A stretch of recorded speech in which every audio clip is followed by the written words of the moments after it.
నేను మీతో రేపు ఉపన్యాస ప్రారంభ కాలమునందే ఒక్కసారి మహాశివరాత్రి నాడు జరిగేటటువంటి కార్యక్రమం గురించి వివరణ చేస్తాను అని అవి చేసి ఉన్నాను. మహాశివరాత్రి నాడు ఉదయం 6:30 కార్యక్రమం ప్రారంభమైపోతుంది. ఎందుచేత అంటే తర్వాత ఎండెక్కిపోతుంది. ఎండెక్కిపోతే నిలబడడం కూర్చోవడం కూడా కొంచెం ఇబ్బందికరంగా ఉంటుంది. అందుకని 6:30 అయ్యేటప్పటికీ ప్రారంభం అయిపోతుంది. 6:30 అభిషేకానికి ప్రారంభం ముందర అసలు శివాభిషేకం అంటే ఏమిటి, ఎందుకు శివలింగానికి అభిషేకం చేస్తారు, ఆ శివాభిషేకం చేసే ముందు ఉండేటటువంటి ధ్యాన శ్లోకం ఎలా ఉంటుంది, అసలు ఆ ధ్యానం తర్వాత వచ్చేటటువంటి ఆ అభిషేక మంత్రాలు ఏ అనువాకాలు ఉంటాయి, ఆ అనువాకాలలో ఉండేటటువంటి రహస్యం ఏమిటి, ఎందుకు ఆ పదార్థాలతో అభిషేకం చేస్తూ ఉంటారు, అలా చేసినప్పుడు ఏ ఏ ఫలితాలు కలుగుతాయి చూస్తే ధ్యాయేత్ ఈప్సిత సిద్ధయే అంటారు. అభిషేకం చెయ్యడం ఎంత గొప్పో అభిషేకాన్ని చూసి ధ్యానం చేస్తూ నమస్కారం చేయడం వల్ల కోరికలు తీరుతాయి. అసలు ఎలాగ దాన్ని ధ్యానంలో చూడవలసి ఉంటుంది కూర్చుని, ఈ విషయాలు వివరణ చేసిన తర్వాత అక్కడ ఒక్కొక్క అనువాకం అవుతుంటే ఒక్కొక్క అనువాకం తర్వాత సాధ్యమైనంత వరకు ఆ అనువాకానికి చెప్తాను. సమయాన్ని బట్టి అవసరమైతే 1-2 అనువాకాలకి కలిపి చెప్తాను దాని అర్థాన్ని. తదనంతరం అభిషేకం అయిపోయిన తర్వాత అభిషేకానికి మళ్ళీ శివలింగాన్ని అంతటినీ శుభ్రంగా తుడిచేసి పుష్పార్చన చెయ్యడానికి మధ్యలో కొద్దిగా వ్యవధి ఉంటుంది. ఎందుచేత అంటే శివలింగాన్ని మళ్ళీ పొడిగా తుడిచి గంధం రాసి బొట్టు పెట్టి సిద్ధం చేయాలి. ఈ మధ్యలో జన్మానికి ఒక శివరాత్రిని కదా, ఉట్టినే ఉండకుండా ఆ తెర తీసేంత వరకు భజన చేస్తాం.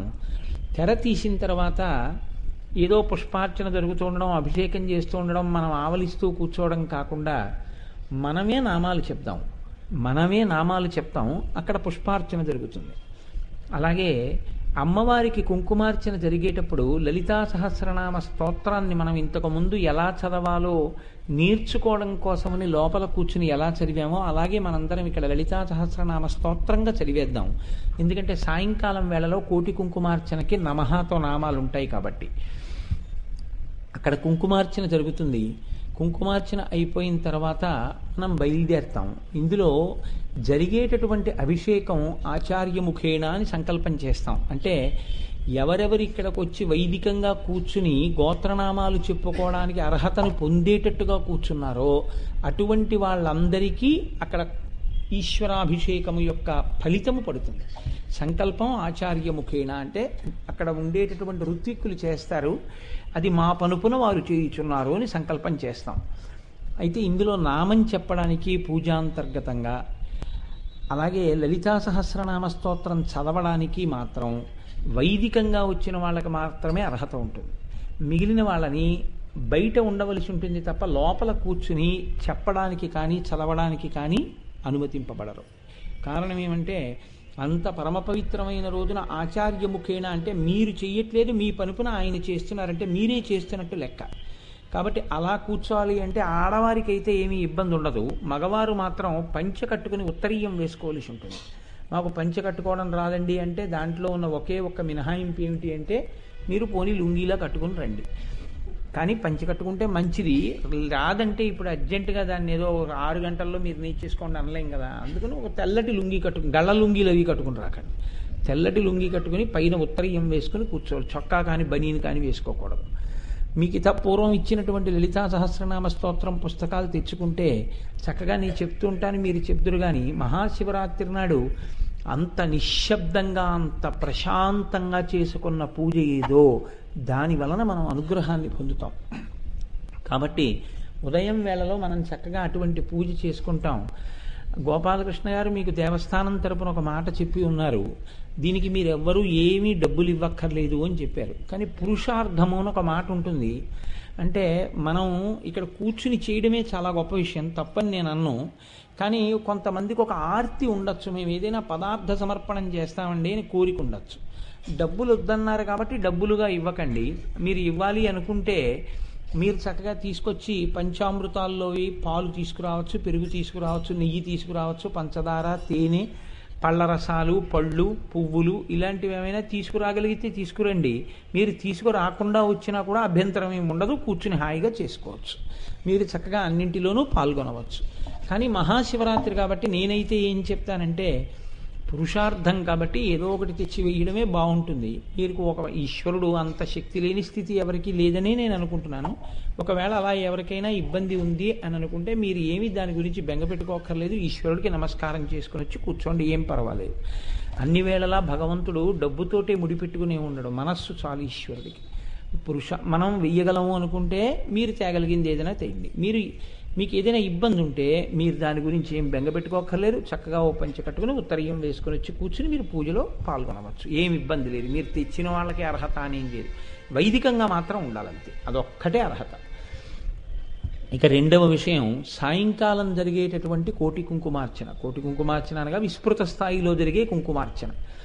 దానికి మీకు కోటి కుంకుమార్చనకి అనుమతి పత్రములు ఇప్పటికే జారీ చేయబడ్డాయి. ఇంకా రేపు ఉదయం ఏమైనా కొన్ని ఇవ్వదలుచుకున్నారా? మీరు ఏమైనా ఇంకా ఉన్నాయా? కొద్దిగా మీరు రేపు ఉదయం ఏమైనా ఆఖరి తడవ ఏమైనా కొద్దిగా ఇస్తారా? రేపు ఉదయం రేపు ఇచ్చేటటువంటివే ఆఖరి తడవ. ఇక మళ్ళీ ఇంకా ఈ కుంకుమార్చనకి టోకెన్స్ ఇవ్వరు. ఒకవేళ ఎవరైనా ఉండిపోయారు, తీసుకోవలసిన వాళ్ళు ఉన్నారు అంటే కొద్దిగా ఇస్తారట. రేపు ఇచ్చేదే ఇంకా ఈసారికి ఇస్తున్నటువంటి కుంకుమార్చనల టోకెన్. ఎందుకంటే ఇప్పటికే ఆ టోకెన్స్ అన్నీ అయిపోయాయి, ఇచ్చేశారు. అది నా ఒత్తిడి మీరు ఇస్తున్నారు. అయ్యో లేదనకండి అంటుంటే నిన్న ఒక 100 ఇచ్చారు. అందుకని వాళ్ళు భయపడుతున్నారు నా ఒత్తిడి చూసి. అందుకని ఇంకా రేపు ఒక్కరోజు మీకు కొద్దిగా పాసులు ఇప్పిస్తాం. ఎవరైనా ఉండిపోయి ఉంటే రేపు ఉదయం తీసుకోండి. ఇంకా రేపు సాయంకాలం నుంచి కోటి కుంకుమార్చనకి సంబంధించిన పాసులు జారీ చేయబడవు. ఎందుకంటే ఇప్పటికే అది చాలా ఎక్కువ అయిపోయి ఉంది. అంటే దాని ఉద్దేశం కూర్చోవడానికి ఇబ్బంది పడిపోయేటట్టుగా మాత్రం ఇవ్వలేదు, చక్కగా హాయిగా కూర్చుని చేసుకోవచ్చు. ఇంకా అందులో ఒకటి జ్ఞాపకం పెట్టుకోండి, సాయంకాలం మీరు కోటి కుంకుమార్చనకి వచ్చేటప్పుడు అప్పుడే నన్ను చాలామంది అడిగారు, మేము తలస్నానం చేసి రావాలా, మామూలుగా రావాలా? వచ్చిన ప్రారంధ కర్మ ఏమిటంటే అన్నీ చాలా సిల్లీ క్వశ్చన్స్ అంటారే, అటువంటి ప్రశ్నలే వేస్తారు. సరే, ఎనివే పాపం వాళ్ళకు ఉన్నటువంటి ఇబ్బందిని నేను గమనించి తెలియకపోవడం అమాయకత్వం కాబట్టి దాన్ని నేను ఎత్తిపడవడం అంత బాగుండదేమో, కాబట్టి నేను అక్కడి నుంచే మీకు చెప్పడానికి ప్రయత్నిస్తాను. అది మహాశివరాత్రి నైమిత్తిక తిథి కాబట్టి నేను ఏమనుకుంటున్నానంటే ఉదయం అందరూ తలస్నానం చేస్తారు అని అనుకుంటున్నాను నేను. ఒకవేళ మీకు ఏదైనా అనారోగ్యం ఉండి మీరు చేయకపోతే దాని గురించి ఏమి మీరు బెంగ పెట్టుకోక్కర్లేదు, నేను బెంగ పెట్టుకోక్కర్లేదు. ఎందుకంటే మీరు సువాసినిగా అమ్మవారే. మీరు సాయంకాలం స్నానం చేసి రండి. సాయంకాలం స్నానం చేయడానికి కూడా మా ఆరోగ్యం అనుమతించదు, అప్పుడు ఏం చేయమంటావు అంటే మీరు కొద్దిగా పసుపు నీళ్లు తల మీద చల్లుకుని రండి. పసుపు నీళ్లు తల మీద చల్లుకోవడానికి అభ్యంతరం ఉంటుందని నేను అనుకోవట్లేదు. ఒకవేళ దానికి కూడా అభ్యంతరం ఉంటుందండి అంటే విభూతి చల్లుకుని రండి. ఇంకంతకన్నా పరిష్కారం మాత్రం ఇక నేను చెప్పలేను. అందుకు దయచేసి అటువంటి ప్రశ్నలు మాత్రం ఇక అడక్కండి. స్నానం చేసి రండి చాలు. అది చేయలేను, పసుపు నీళ్లు చల్లుకోండి, కుదరదు విభూతి చల్లుకోండి, చక్కగా రండి. మీరు అనుమతి పత్రంతో పాటుగా మీరు తెచ్చుకోవలసినవి రెండు మీరు తెచ్చుకోవలసి ఉంటుంది. 2 మంచినీళ్ల సీసాలు వేరువేరుగా తెచ్చుకోండి. రెండిటినీ మీరు ఎంగిలి చేయకండి, ఎందుకంటే ఉపాధి నిలబడాలి కాబట్టి. మీరు ఒక సీసాలో నీళ్లు మీకు అవసరమైతే కొద్దిగా తాగండి, ఏం పర్వాలేదు. 2వ సీసాలో నీళ్లు తాగకండి, అవి ఈశ్వరార్చన కొరకే ఎట్టే పెట్టుకోండి. అవి తప్ప మీరు తేవలసినవి ఏవీ ఉండదు. మీకు లోపలికి ప్రవేశిస్తున్నప్పుడే మీకు కవర్స్ చేతికి ఇచ్చేస్తారు. మీరు అది పట్టుకుని మీరు ఎక్కడ కూర్చున్నా సరే, ఇక్కడ కూర్చున్న వాళ్ళకి ఎటువంటి స్థితి ఉంటుందో ఎక్కడ కూర్చున్న వాళ్ళకి అలాగే పూజ చేసుకోవడానికి వీలుగా ఏర్పాట్లు చేస్తున్నారు. ఎందుకని అంటే ఇక్కడ ఉన్నటువంటి అమ్మవారు అక్కడికి కూడా కనపడడం కోసమని అన్ని చోట్లకి లైవ్ టెలికాస్ట్ చేస్తారు. స్క్రీన్స్ పెట్టి ఇదంతా కూడా మళ్ళీ టెలికాస్ట్ అవుతుంటుంది, మీకు ఎదురుగుండా స్క్రీన్ మీద కనపడుతూ ఉంటుంది.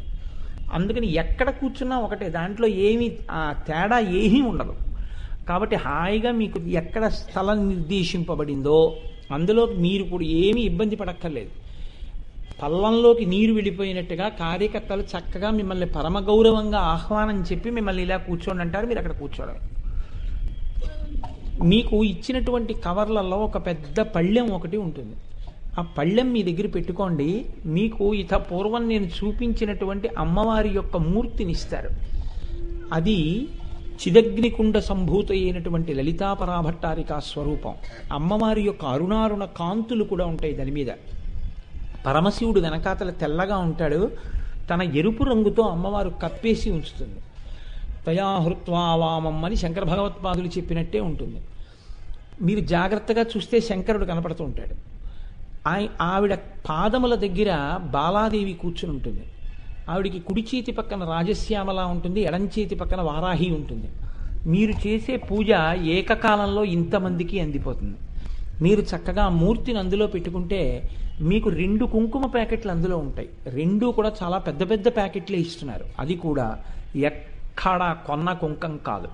దీనికోసం పరమ పవిత్రంగా గత వారం రోజుల నుంచి ఒక మిల్లుని ఇంచుమించుగా లీజ్కి తీసుకున్నట్టుగా తీసేసుకుని చాలా పవిత్రంగా పసుపు కొమ్ములు ఆడించినటువంటి కుంకుమ కొన్ని టన్నులు తీసుకొచ్చారు. ఆ కుంకుమ ప్యాక్ చేస్తున్నారు. 2 ప్యాకెట్ల కింద ఉంటుంది. ఒక ప్యాకెట్టు మొట్టమొదట విప్పుకోండి, 2వ ప్యాకెట్టు విప్పకండి. ఒక చిన్న పొట్ల ఉంటుంది, అందులో గంధం ఉంటుంది. ఆ గంధంలో కొద్దిగా 2-3 నీటి చుక్కలు వేసుకొని గంధాన్ని సిద్ధం చేసుకోండి. ఒక అక్షతల ప్యాకెట్ ఒకటి ఇస్తారు. పసుపు కలిపినటువంటి పసుపు అక్షతలు, హరద్రాక్షతలు మీకు ఇస్తారు. ఆ అక్షతలు అక్కడ ఉంచుకోండి. కొన్ని పువ్వులు ఇస్తారు, అవన్నీ ఆ కవర్లోనే ఉంటాయి. దాంతోపాటుగా 2 పదార్థాలు ఉంటాయి. ఒకటి పులిహార, రెండవది కేసరి బాత్ అంటారే అటువంటి మధుర పదార్థం. ఈ 2 మధుర పదార్థాల్లోనూ మొట్టమొదట ఆవృత్తి పూర్తయినప్పుడు మీరు కేసరి బాతుని మొదట నైవేద్యం పెట్టండి, మధుర పదార్థాన్ని పెట్టండి. ఆ రోజున మళ్ళీ మైక్లో చెప్తూ ఉంటాం మీకు, అమ్మవారికి మధుర పదార్థ నివేదనం చెయ్యండి. 2వ ఆవృత్తి అయిన తర్వాత పసుపన్నం పులిహార నైవేద్యం పెట్టండి. అందులోనే తాంబూలం ఉంటుంది. అది మీకు కర్పూర వీటికామోద సమాకర్ష దిగంతర అని నామం చెప్పినప్పుడు ఎటువంటి తాంబూలం తయారవుతుంది అని చెప్పామో అలాగే దాదాపుగా 12 నుంచి 13 పదార్థములతో కూడినటువంటి చాలా గొప్ప తాంబూలం ఒకటి వేరే కవర్లో పెట్టి ఉంటుంది. మీరు ఆ తాంబూలాన్ని అమ్మవారికి సమర్పణం చేసి చక్కగా పక్కన పెట్టుకోండి. పూజ అయిపోగానే కొద్దిగా ప్రసాదం నోట్లో వేసుకొని, మీ ఉపవాసాన్ని ఏ పిల్లి ఎత్తుకుపోదు, నేను హామీ. మీరు నోట్లో వేసుకొని, అది పులిహార అన్నం కదండి అని మీరేమీ బెంగ పెట్టుకోక్కర్లేదు. మీ అందరి ఉపవాసాలకి నేను హామీ, ఏమీ అయిపోదు మీ ఉపవాసం. చక్కగా నోట్లో వేసుకుని ఆ తాంబూలం మీరు వేసేసుకుందరు. కానీ ఎప్పుడు పూజ అంతా అయిపోయాక, వేసుకోమన్నాను కదా అని ముందే వేసేసుకోకండి, పూజ అంతా అయ్యాక వేసుకుందరు. కానీ ఒక్కటి మాత్రం జ్ఞాపకం పెట్టుకోండి, మీరు దీపారాధనకి సంబంధించినటువంటి కుందులు కానీ, నూనె కానీ, ఒత్తులు కానీ, నీరాజనానికి సంబంధించిన పరికరాలు కానీ, కర్పూరం కానీ, అగ్గిపెట్లు కానీ ఏవీ తేవడానికి వీల్లేదు. ఎంత చెప్పినా కొంతమంది మూర్ఖత్వంతో ఏం చేస్తున్నారంటే దీపాలు వెలిగించేస్తున్నారు. మీరు వెలిగిస్తే మాకు ఇబ్బందని కాదు. ఒక్కటి జ్ఞాపకం పెట్టుకోండి, ఇలా చెప్పినప్పుడు ముందు వరుసలో వాళ్ళు ఏమనుకుంటారంటే ఎక్కడ దీపాలు లేవన్న ఉద్దేశంతో ఉంటారు. మీరు వెనకాతల దీపం పెట్టి ఉంచారనుకోండి, ఏ తల్లో చూసుకోకుండా గభాలన పవిట కొంగిలా అనుకున్నారనుకోండి, అప్పుడు మీరు కొంచెం ఏదో ధ్యానమగమో కళ్ళు మూసుకునో ఉన్నారనుకోండి, ఎంతలో దీపం నుంచి ఆ పవిట కొంగు అంటుకోవాలి? వద్దు అన్న తర్వాత లేదు అనుకుంటారు ముందు కూర్చున్న వాళ్ళు. వెనక దీపం వెలుగుతోందని వాళ్ళు ఊహించరు కదా. నేను ఎన్నో మాటలు చూశాను సామూహిక కార్యక్రమాల్లో, వద్దని చెప్పినా కూడా ఇక్కడే నా ఎదురుగుండా కూర్చుని వెలిగించేస్తుంటారు. వద్దమ్మా వద్దమ్మా అని చెప్తున్నా సరే అదొక రకమైన మూఢభక్తి. ఇంకొకళ్ళకి ఏమైపోయినా పర్వాలేదు వెలిగించేస్తుంటారు. అలా వద్దు. ఎందుచేత అంటే దేవస్థానంలో ఇక్కడ అమ్మవారు వృషభవాహనారూఢ అయి ఉండగా అమ్మవారి దగ్గర దీపాలు వెలుగుతూ ఉంటాయి. మీరు దీపం దర్శయామి అన్న మంత్రం చెప్పినప్పుడు ఇక్కడ దీపం వంక ఒక్కసారి చూసి మీకు స్క్రీన్ మీద చూపిస్తారు. మీరు అక్షతలు కానీ పువ్వు కానీ అమ్మవారి దగ్గర వేస్తే మీరు దీపం చూపించినట్టే శాస్త్రంలో.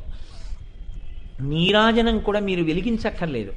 నీరాజనం అని చెప్పేటప్పటికీ మొత్తం అన్ని చోట్ల కూడా నీరాజనం శివలింగాల యొక్క ఆకృతిలో పెట్టి ఉంటుంది. అవి కార్యకర్తలు వెలిగిస్తారు.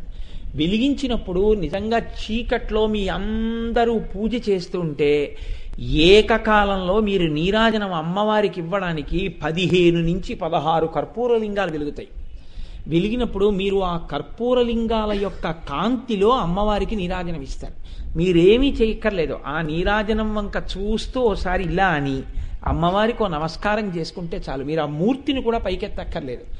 ఆ కర్పూరలింగం మహాశివరాత్రి నాడు రాత్రి వెలుగుతుండగా మీరు దర్శనం చేసుకుని నమస్కారం చేస్తే చాలు.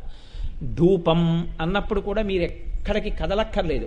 పెద్ద పెద్ద పాలికల్లో సాంబ్రాణి వేసి కార్యకర్తలే మీ దగ్గరికి పట్టుకొస్తారు. ఆ ధూపం ప్రాంగణం అంతా చూపిస్తారు. ఆ ధూపాన్ని మీరు చక్కగా అమ్మవారికి చూపిస్తే చాలు. సమంత్రకంగా సశాస్త్రీయంగా పూజ జరుగుతూ ఉంటుంది. మీరు చేయవలసిందల్లా ఒక్కటే, హాయిగా సంతోషంగా కూర్చోండి. అన్ని ఏర్పాట్లు చీమ కూడా లేకుండా గ్రౌండ్ అంతా రసాయనాలు వాడి సిద్ధం చేస్తున్నారు. చక్కటి పరదాలు వేసేస్తారు. హాయిగా కూర్చుని కార్యకర్తలు చెప్పిన చోట కూర్చోండి. చక్కగా కూర్చుని మీరు చేయవలసిందల్లా ఒక్కటే, లలితా సహస్రనామ స్తోత్రంలో 16 అక్షరాల నామాలు ఉన్నాయి. అవి ఇక్కడ నేను చెప్పినప్పుడు మీరు వాటిని మళ్ళీ ఉచ్చరించడం కుదరచ్చు, కుదరకపోవచ్చు. ఎందుకంటే అందరికీ నోటికి రావచ్చు, రాకపోవచ్చు. తప్పులు హ్యూమన్ సైకాలజీ ఎలా ఉంటుందంటే, పక్కావిడ చెప్పేస్తోంది మనం చెప్పకపోతే బాగుండదని చెప్పేసి ఏదో ముందు అక్షరాలు 2 వెనక అక్షరాలు 2 చెప్పారనుకోండి, దోషం అవుతుంది.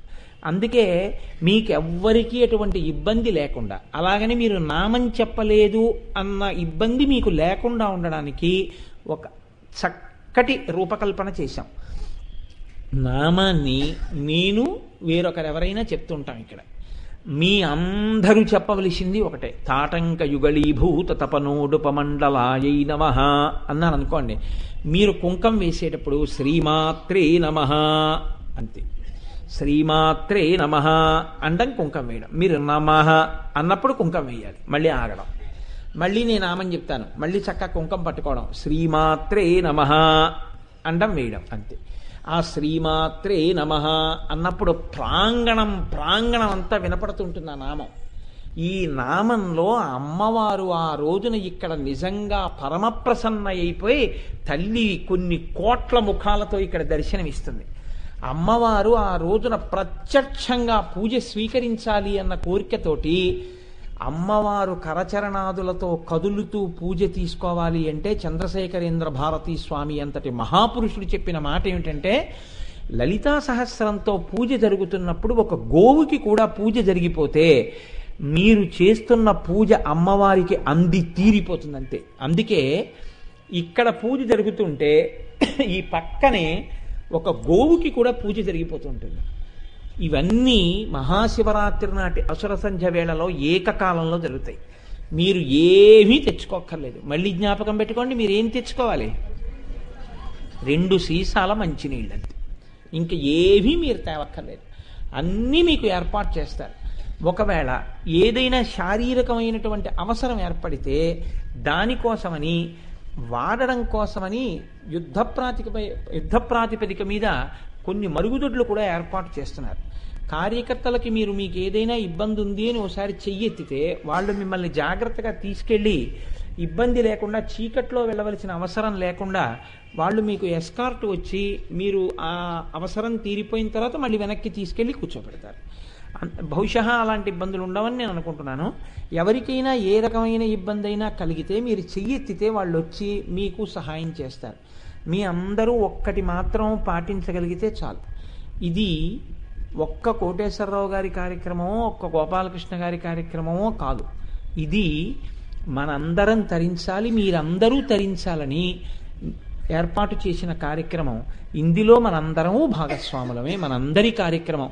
అందరూ చెయ్యలేం కాబట్టి వాళ్ళు అక్కడ కూర్చుని చేసి పెడుతున్నారు అంతే అనుకుని చక్కగా ఒక అన్నకి అక్క చెల్లెళ్ళు సహకరించినట్టు, ఒక తండ్రికి కూతుళ్ళు సహకరించినట్టు, ఒక మామగారికి కోడళ్ళు సహకరించినట్టు, ఒక గురువుకి శిష్యురాళ్ళు సహకరించినట్టు మీరు సహకరిస్తే చాలు. పెద్ద మనస్సుతో అందంగా ఆ కార్యక్రమాన్ని నిర్విఘ్నంగా పరిపూర్తి చేసుకుని కాకినాడ చరిత్రలోనే ఒక సువర్ణాధ్యాయాన్ని సృష్టిద్దాం.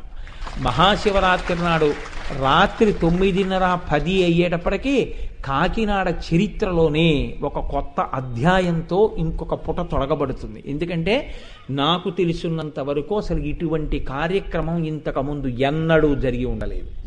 మొట్టమొదటిసారి అంత భారీ ఎత్తున అమ్మవారిని అర్చించడం అన్నది రేపే జరగబోతోంది. అందున మహాశివరాత్రి నాడు అంత సర్వోత్కృష్టమైనటువంటి కార్యక్రమం. చక్కగా మీ అందరూ కూడా వేళకి వచ్చేసేయండి. 5 అయ్యేటప్పటికీ వచ్చేయగలిగితే మీరు ఏమి ఇబ్బంది పడవలసిన అవసరం లేకుండా టోకెన్ మాత్రం మర్చిపోకండి. ఎందుకంటే మిమ్మల్ని మీరు పూజ కూర్చోవడానికి అర్హులు అనడానికి గుర్తదొక్కటే.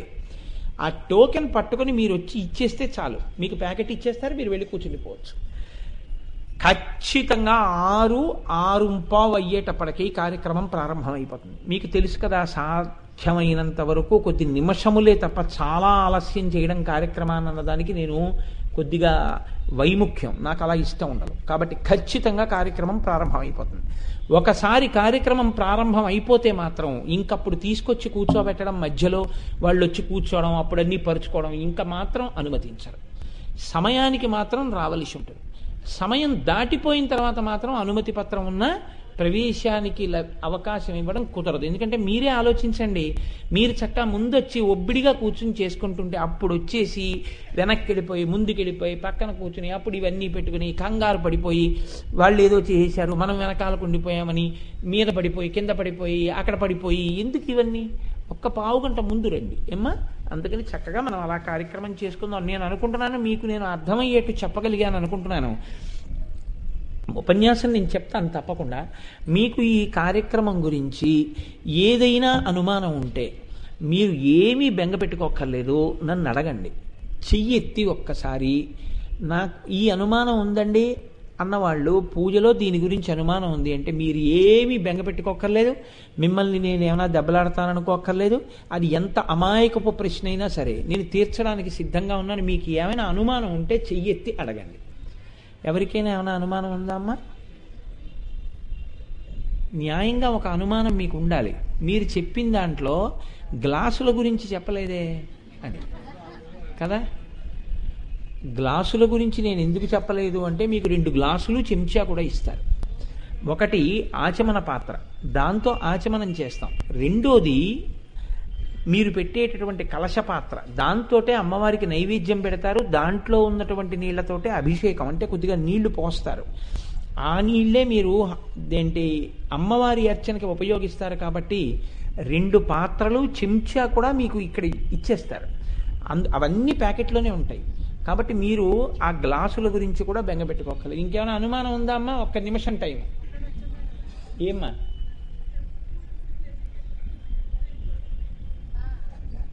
ఏమ్మా? 2 ఆవృత్తులు జరిగి నీరాజనం ఇవ్వడానికి బహుశా ఏ 6:15కి మొదలు పెడితే ఒక 2 గంటలు పట్టచ్చు. 8:15 అవ్వచ్చు. 8:15 అవుతుందని నేను అన్నాను కదా అని 8:15కు అవ్వకపోతే నా చొక్కా పట్టుకోకండి. ఓ పావు గంట 20 నిమిషాలు ఎక్కువ అవ్వచ్చు.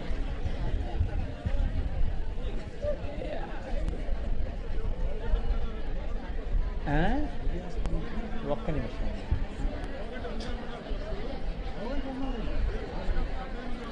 ముందుగానే వచ్చేస్తే, ఎంత ముందుగా వచ్చేస్తే అంత హాయిగా లోపలికి వచ్చి కూర్చోవచ్చు. ఇంకొకటి కూడా ఉంటుందమ్మా, అందులో ఏమీ మొహమాటం ఉండదు.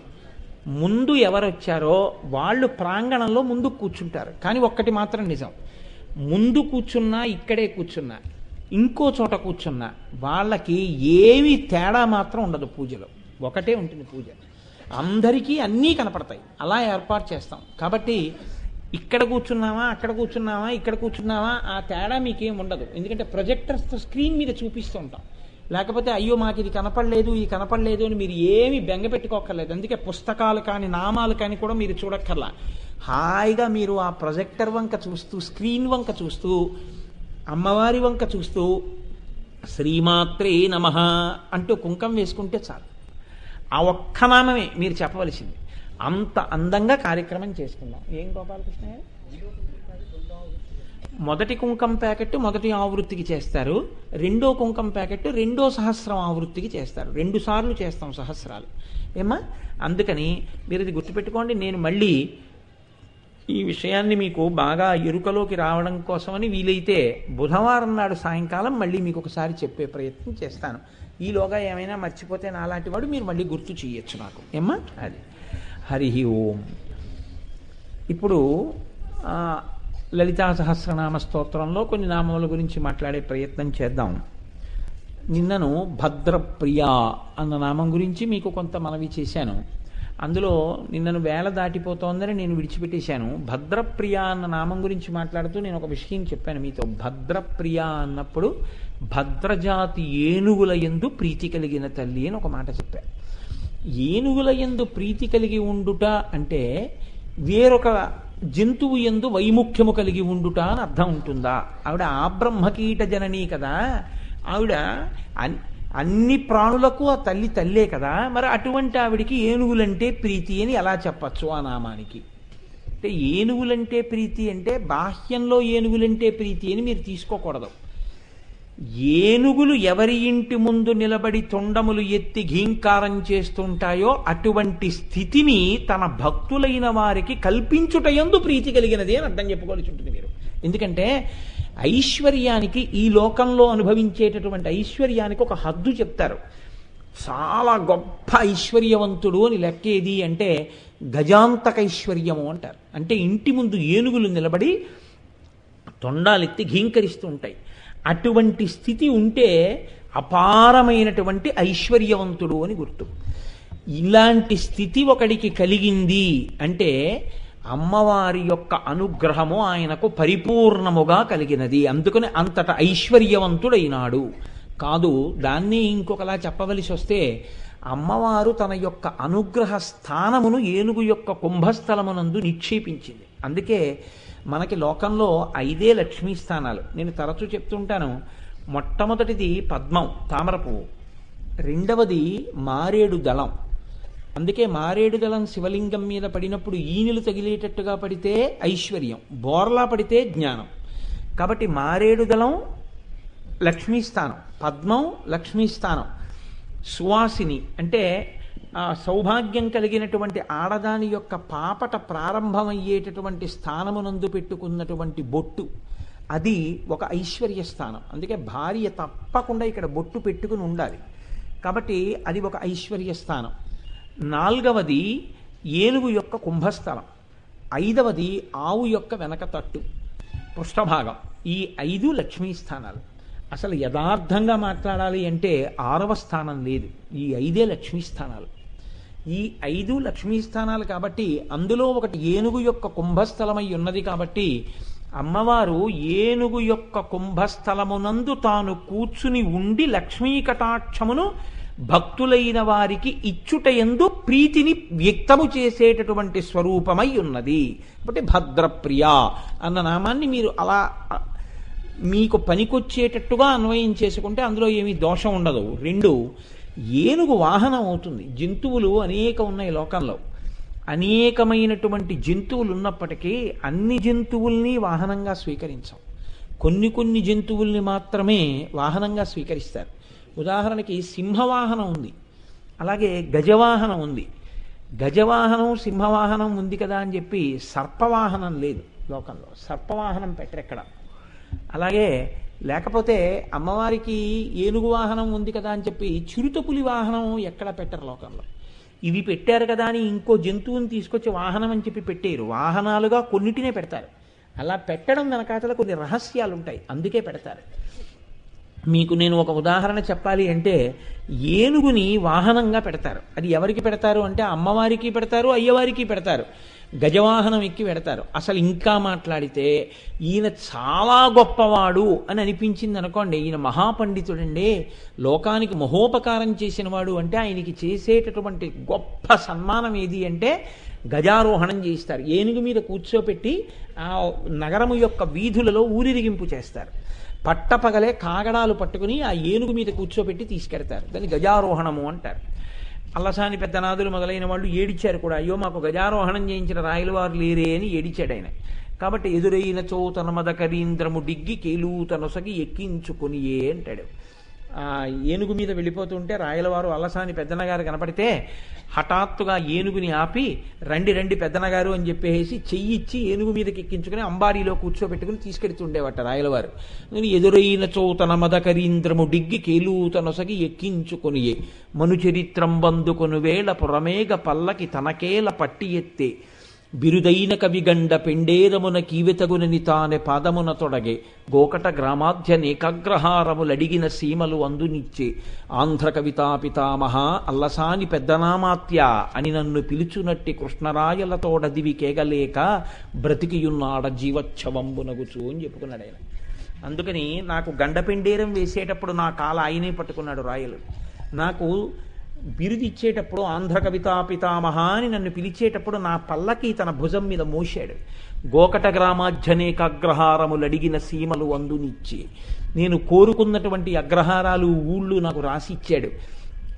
అటువంటి రాయలతో నేను కూడా ఊర్ధ్వలోకాలకి వెళ్ళిపోకుండా జీవచ్ఛమై బతికున్నాను అని చెప్పుకున్నాడు.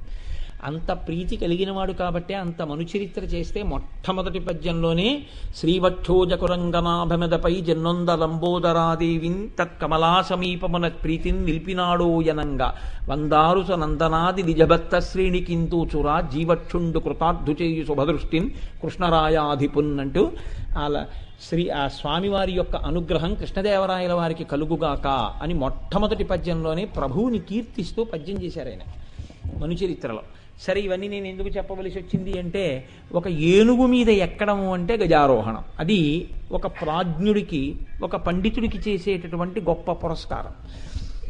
ఏనుగు యొక్క కుంభస్థలం అంత గొప్పది కాదు. గజ అంటే ఏనుగు. దాన్ని కొంచెం మీరు అక్షరాలు మార్చండి. జగ అంటే జాయితే గచ్చతే ఇది జగత్. వచ్చి వెళ్ళిపోయేదేదో జగత్.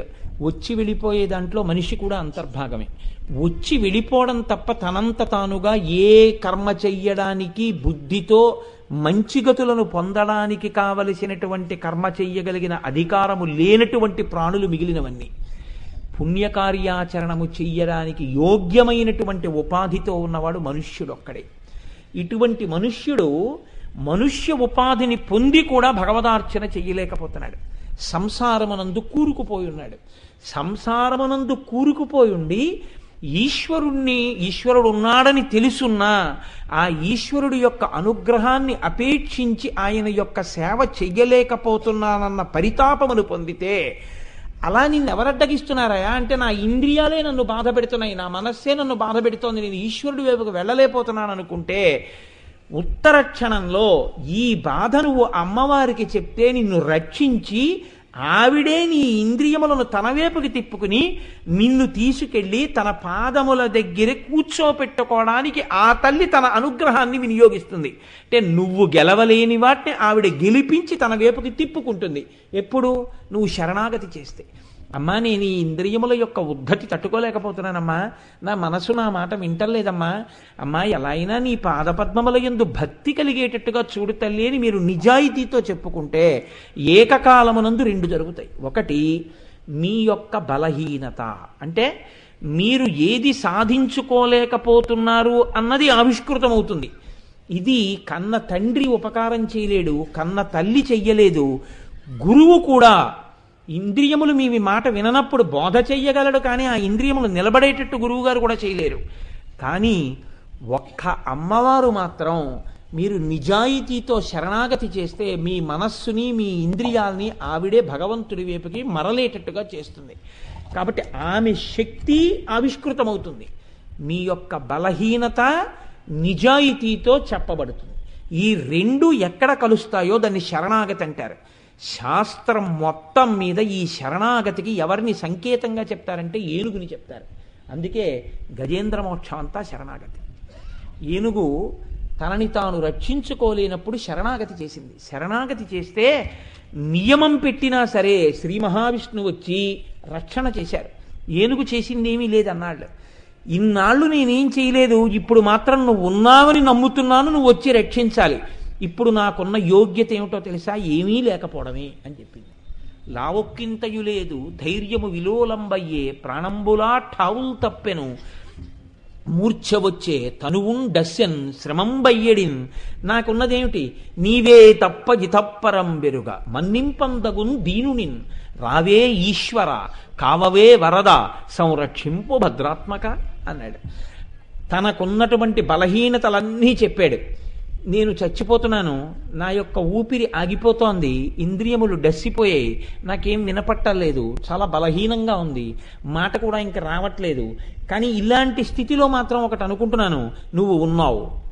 ఇదొక్కటి నమ్ముతున్నాను. ఇప్పుడు ఇన్నాళ్ళు నాకు ఈ నమ్మకం ఉంటే నేను పూజ చేసి ఉండేవాడిని, నేను సేవించి ఉండేవాడిని, కానీ నాకు ఆ నమ్మకం లేదు. అందుకే నేను ఇన్నాళ్ళు భార్యలతో, బిడ్డలతో, సైన్యంతో, భోగాలతో క్రీడించాను.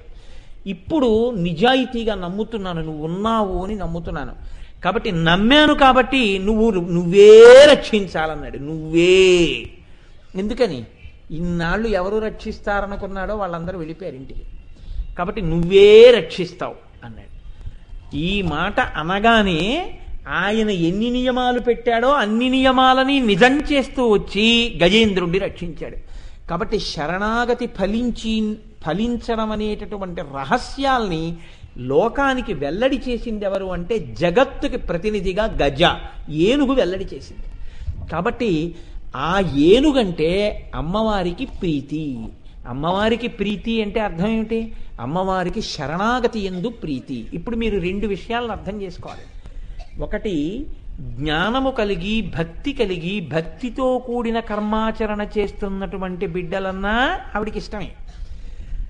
భక్తితో కూడిన కర్మాచరణం చెయ్యలేక తనకి దూరంగా వెళ్ళిపోయిన పిల్లలన్నా ఆవిడికి మరీ ఇష్టం. ఎందుకని? అయ్యో దారి తప్పిపోయారా, వీళ్ళు ఎప్పుడు నన్ను తెలుసుకుంటారని.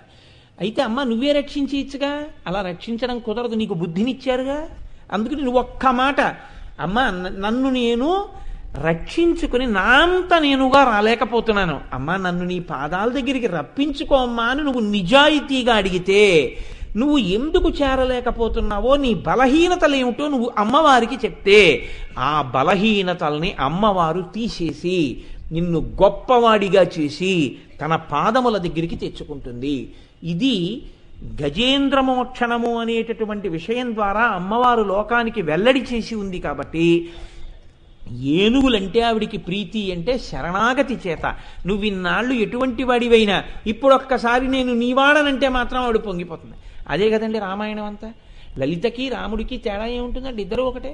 రామాయణంలో సకృదేవ ప్రపన్నాయ తమాస్మీతి యాచతే అభయం సర్వభూతేభ్యో దదామ్యే తద్వ్రతం మమ అంటాడు రామచంద్రమూర్తి. ఇప్పుడు రామా నేను నీవాడను అంటే చాలు, రావణాసురుడే వచ్చి ఆ మాట అన్నా నేను అభయం ఇచ్చేస్తానన్నాడు.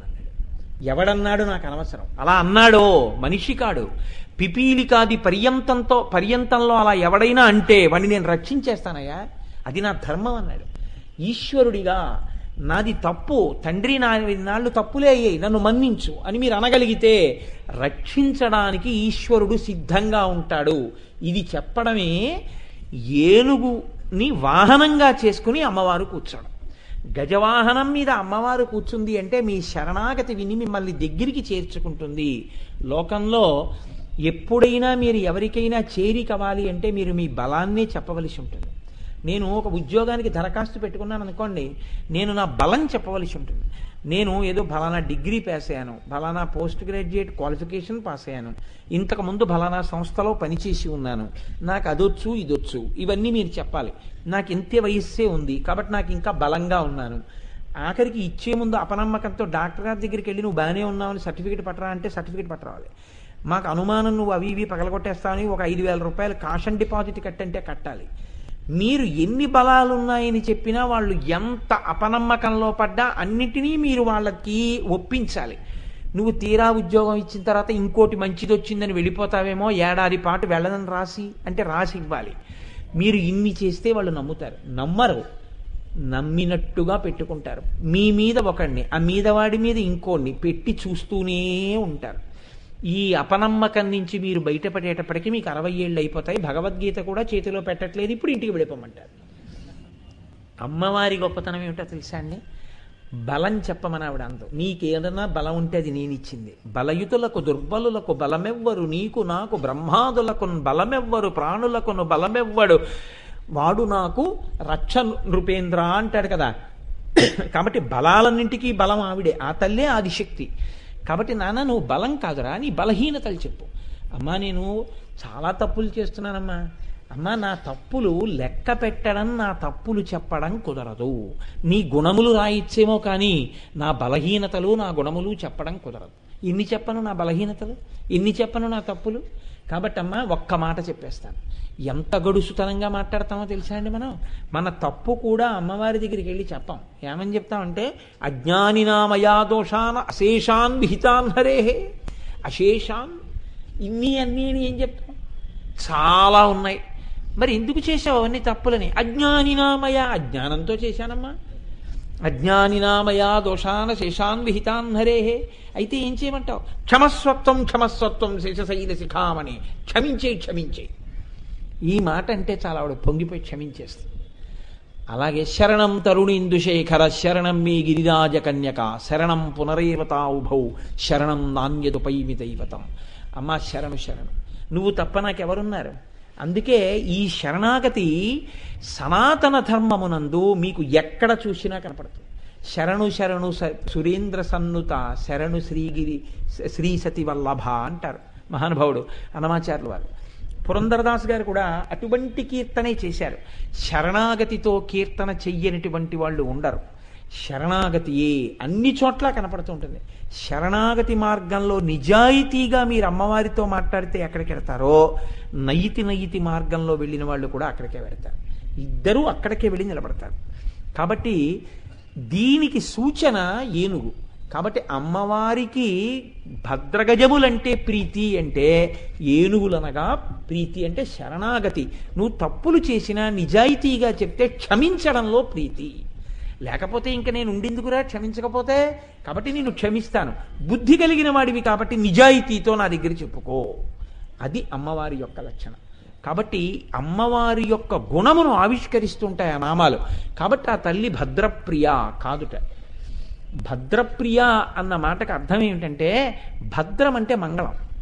ఆవిడ మంగళములను ఇష్టపడుతుంది. మంగళములను ఇష్టపడడం అంటే మీరు చూడండి, ఒక ఆయనకి నవ్వుతూ ఉండడం అంటే ఇష్టం. ఆయనకి నవ్వుతూ ఉండడం అంటే ఇష్టం కాబట్టి చిటపట్లాడే వాళ్ళ ఇంటికి ఆయన వెళ్ళడం. ఎందుకు వెళ్ళడం? ఒక్కటే కారణం, ఆయన స్వభావానికి వ్యతిరేకం. ఆయన స్వభావం నవ్వుతూ ఉండడం. ఆయన స్వభావం నవ్వుతూ ఉండడం కాబట్టి ఆయన ఎక్కడున్నాడో అక్కడ ఉన్న వాళ్ళు కూడా ఎలా ఉండాలి? నవ్వుతూనే ఉండాలి. అది ఆయన ఇష్టపడతాడు. అంతేకాని ఓ చిటపట్లాడిపోయి అన్నింటికీ కోప్పడిపోయి అందరి మీద అన్నింటికీ దెబ్బలాడేసేటటువంటి వాళ్లతో కూడి ఉండడం ఆయనకి కుదరదు. ఎందుకు కుదరదంటే ఆయన స్వభావము అంటారు. స్వభావము అంటే పుట్టుకతో వచ్చినది, అది ఉపాధితో వచ్చేసింది అంతే ఆ లక్షణం. ఆయన కొత్తగా నేర్చుకోలేదు నవ్వుతూ ఉండడం అనేటటువంటిది, ఆయనకి పుట్టుకతో వచ్చింది. అందుకే ప్రసూత జనకాత్మజే అంటారు వాల్మీకి మహర్షి. అమ్మ నీకు పుట్టుకతో వచ్చాయమ్మా ఈ లక్షణాలు అంటారు. అమ్మవారికి ఏమి ఇష్టం? భద్రప్రియ, మంగళములు ఆవిడికి ఇష్టం. మంగళములు ఇష్టం అంటే ఏంటి? ఆవిడ శుభములను ఇష్టపడుతుంది. శుభములను ఇష్టపడే అమ్మ అశుభములను చెయ్యదుగా, అశుభం కలిగేటట్టుగా ఆవిడ చెయ్యదుగా. అంటే ఎవరు ఆవిడ కాళ్ళు పట్టుకున్నారో వాళ్ళకి అశుభాలు అమంగళాలు జరుగుతాయా? జరగవు. జరగకుండా ఆ తల్లి రక్షించగలదు. ఎందుకు రక్షించగలదు? అయ్యో వీడు నా కాళ్ళు పట్టుకున్నాడు కదా, పట్టుకున్నాడు కాబట్టి ఇప్పుడు అమంగళకరమైనటువంటి పని జరగకుండా మీ బుద్ధిని మారుస్తుంది. మార్చి మంచి పనులు చేయించి దాన్ని అడ్డుపెట్టి కాపాడుకుంటుంది.